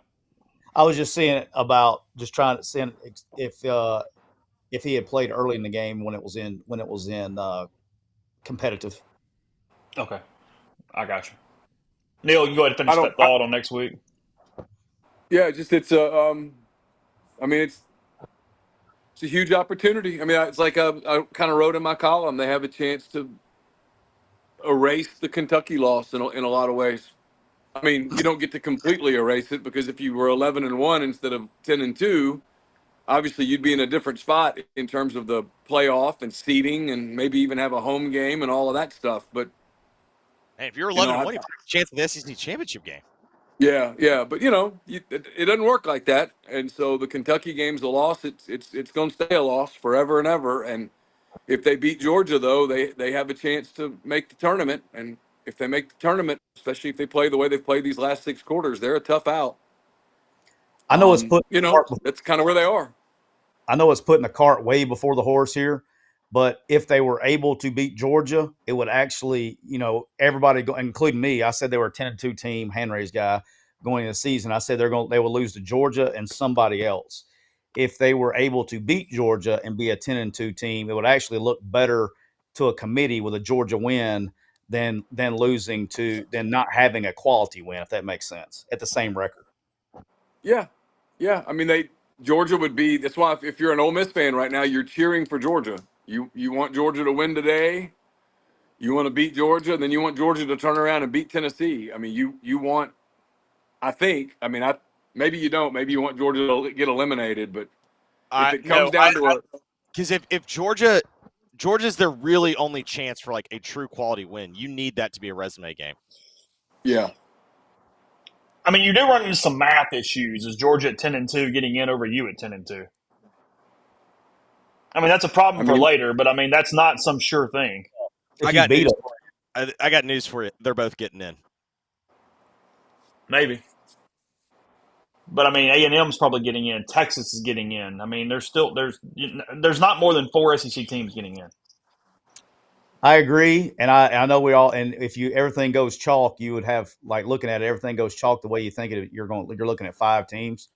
I still think things get weird and it all works itself out. Yeah. There's a lot of football left. Everybody still think Pittman's going at the end of the year either way, Neal? Last couple things. I didn't have that conversation at all. So I'm not really sure. I didn't lose you, did I? Your video went away, but that's okay. I can hear you, so we're fine. Okay, sorry. Did y'all see Thamel this week seemed to think that Pittman was going to be okay? If he wanted to be okay. That's fair. Yeah, there's some talk about him retiring. Apparently, he has a really bad hip issue that's going to require surgery. But is that enough to make him retire? I don't know the answer to that. Do you still get paid if Yeah. you're?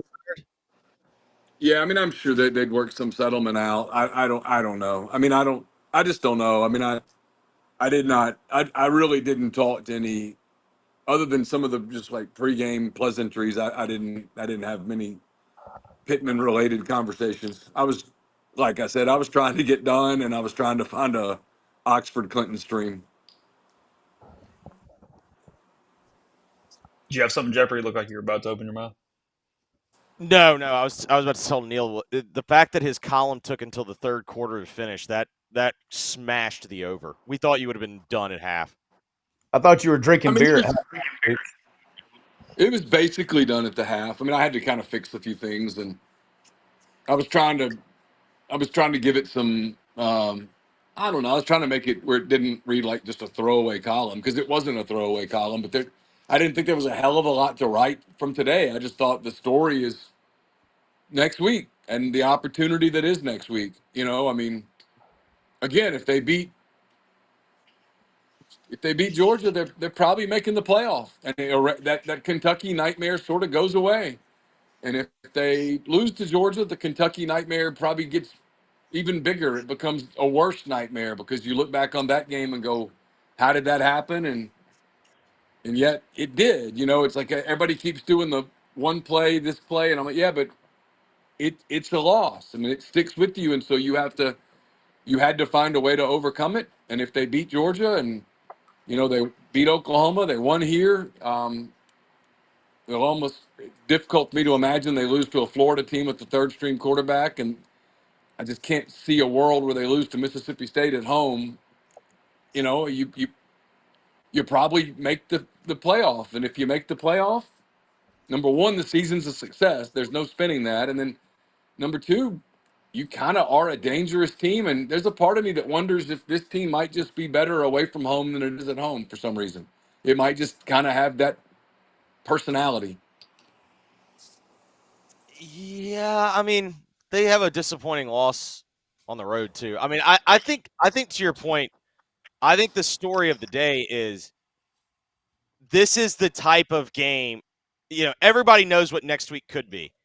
But this is the type of game that oftentimes catches teams. It's the game before the game. And to me, what was, truly impressive is this was a laugher. This was a no-doubter, and they never even flirted with, this game Yeah. might get weird. Yeah, never. At no point. At no point did the game even feel remotely weird.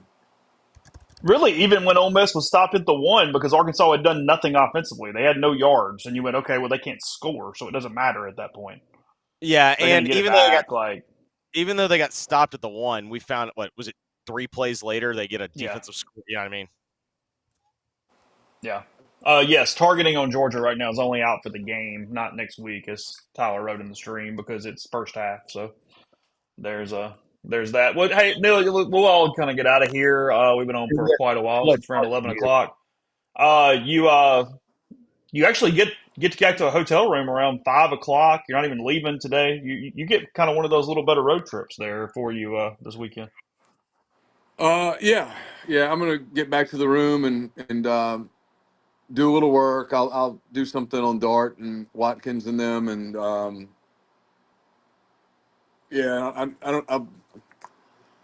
I haven't eaten anything today, so I'll have to find something to eat, I guess, at some point, and probably watch the Thunder tonight at 9. Real exciting. Last couple things, Jeffrey. Since we only have a game at 7:30, are you switching the NBA? Like, how are you killing your night now that it's going to be over before, frankly, 9:30? Unless there's not a blowout. I don't know, and that's the other thing, we get whatever. It's also daylight, whatever, the end of daylight savings time. So, Tonight. yeah, tonight. So whatever, or this will, tomorrow's always the best attended early church service of the year, because everybody wakes up not knowing the difference. I don't know, man. Like, because Saturday night NBA night is not national game, so like, the Grizzlies play tonight, so I'll watch that. But that'll be like 6:30 because they're playing in Philly. I think this is going to be one of those things where like we're going to be twiddling our thumbs at about 10:30. Yeah, just one of those nights. It's going to be over quickly. Well, hey, appreciate all of you guys. We'll wrap it up. There's Josephine one last time for the evening there as we are going again. Make it simple. Ole Miss knocking off Arkansas, not South Carolina, they did a couple weeks ago. Arkansas 63-31, moving to 7-2 on the season as the Rebels face Georgia next week, 2:30 on ABC for that one to get a chance to still make the college football playoff. Ole Miss did what they had to do, beating Oklahoma and Arkansas in back-to-back weeks to get to that point. So we'll talk all about Ole Miss and Georgia as the weeks move on, of course, into next weekend, and plenty more. Coverage at rebelgrove.com. More coverage coming today and tomorrow, and a full slate at MPW Digital. So in the meantime, have a good night. Take care, and we'll talk to you again soon.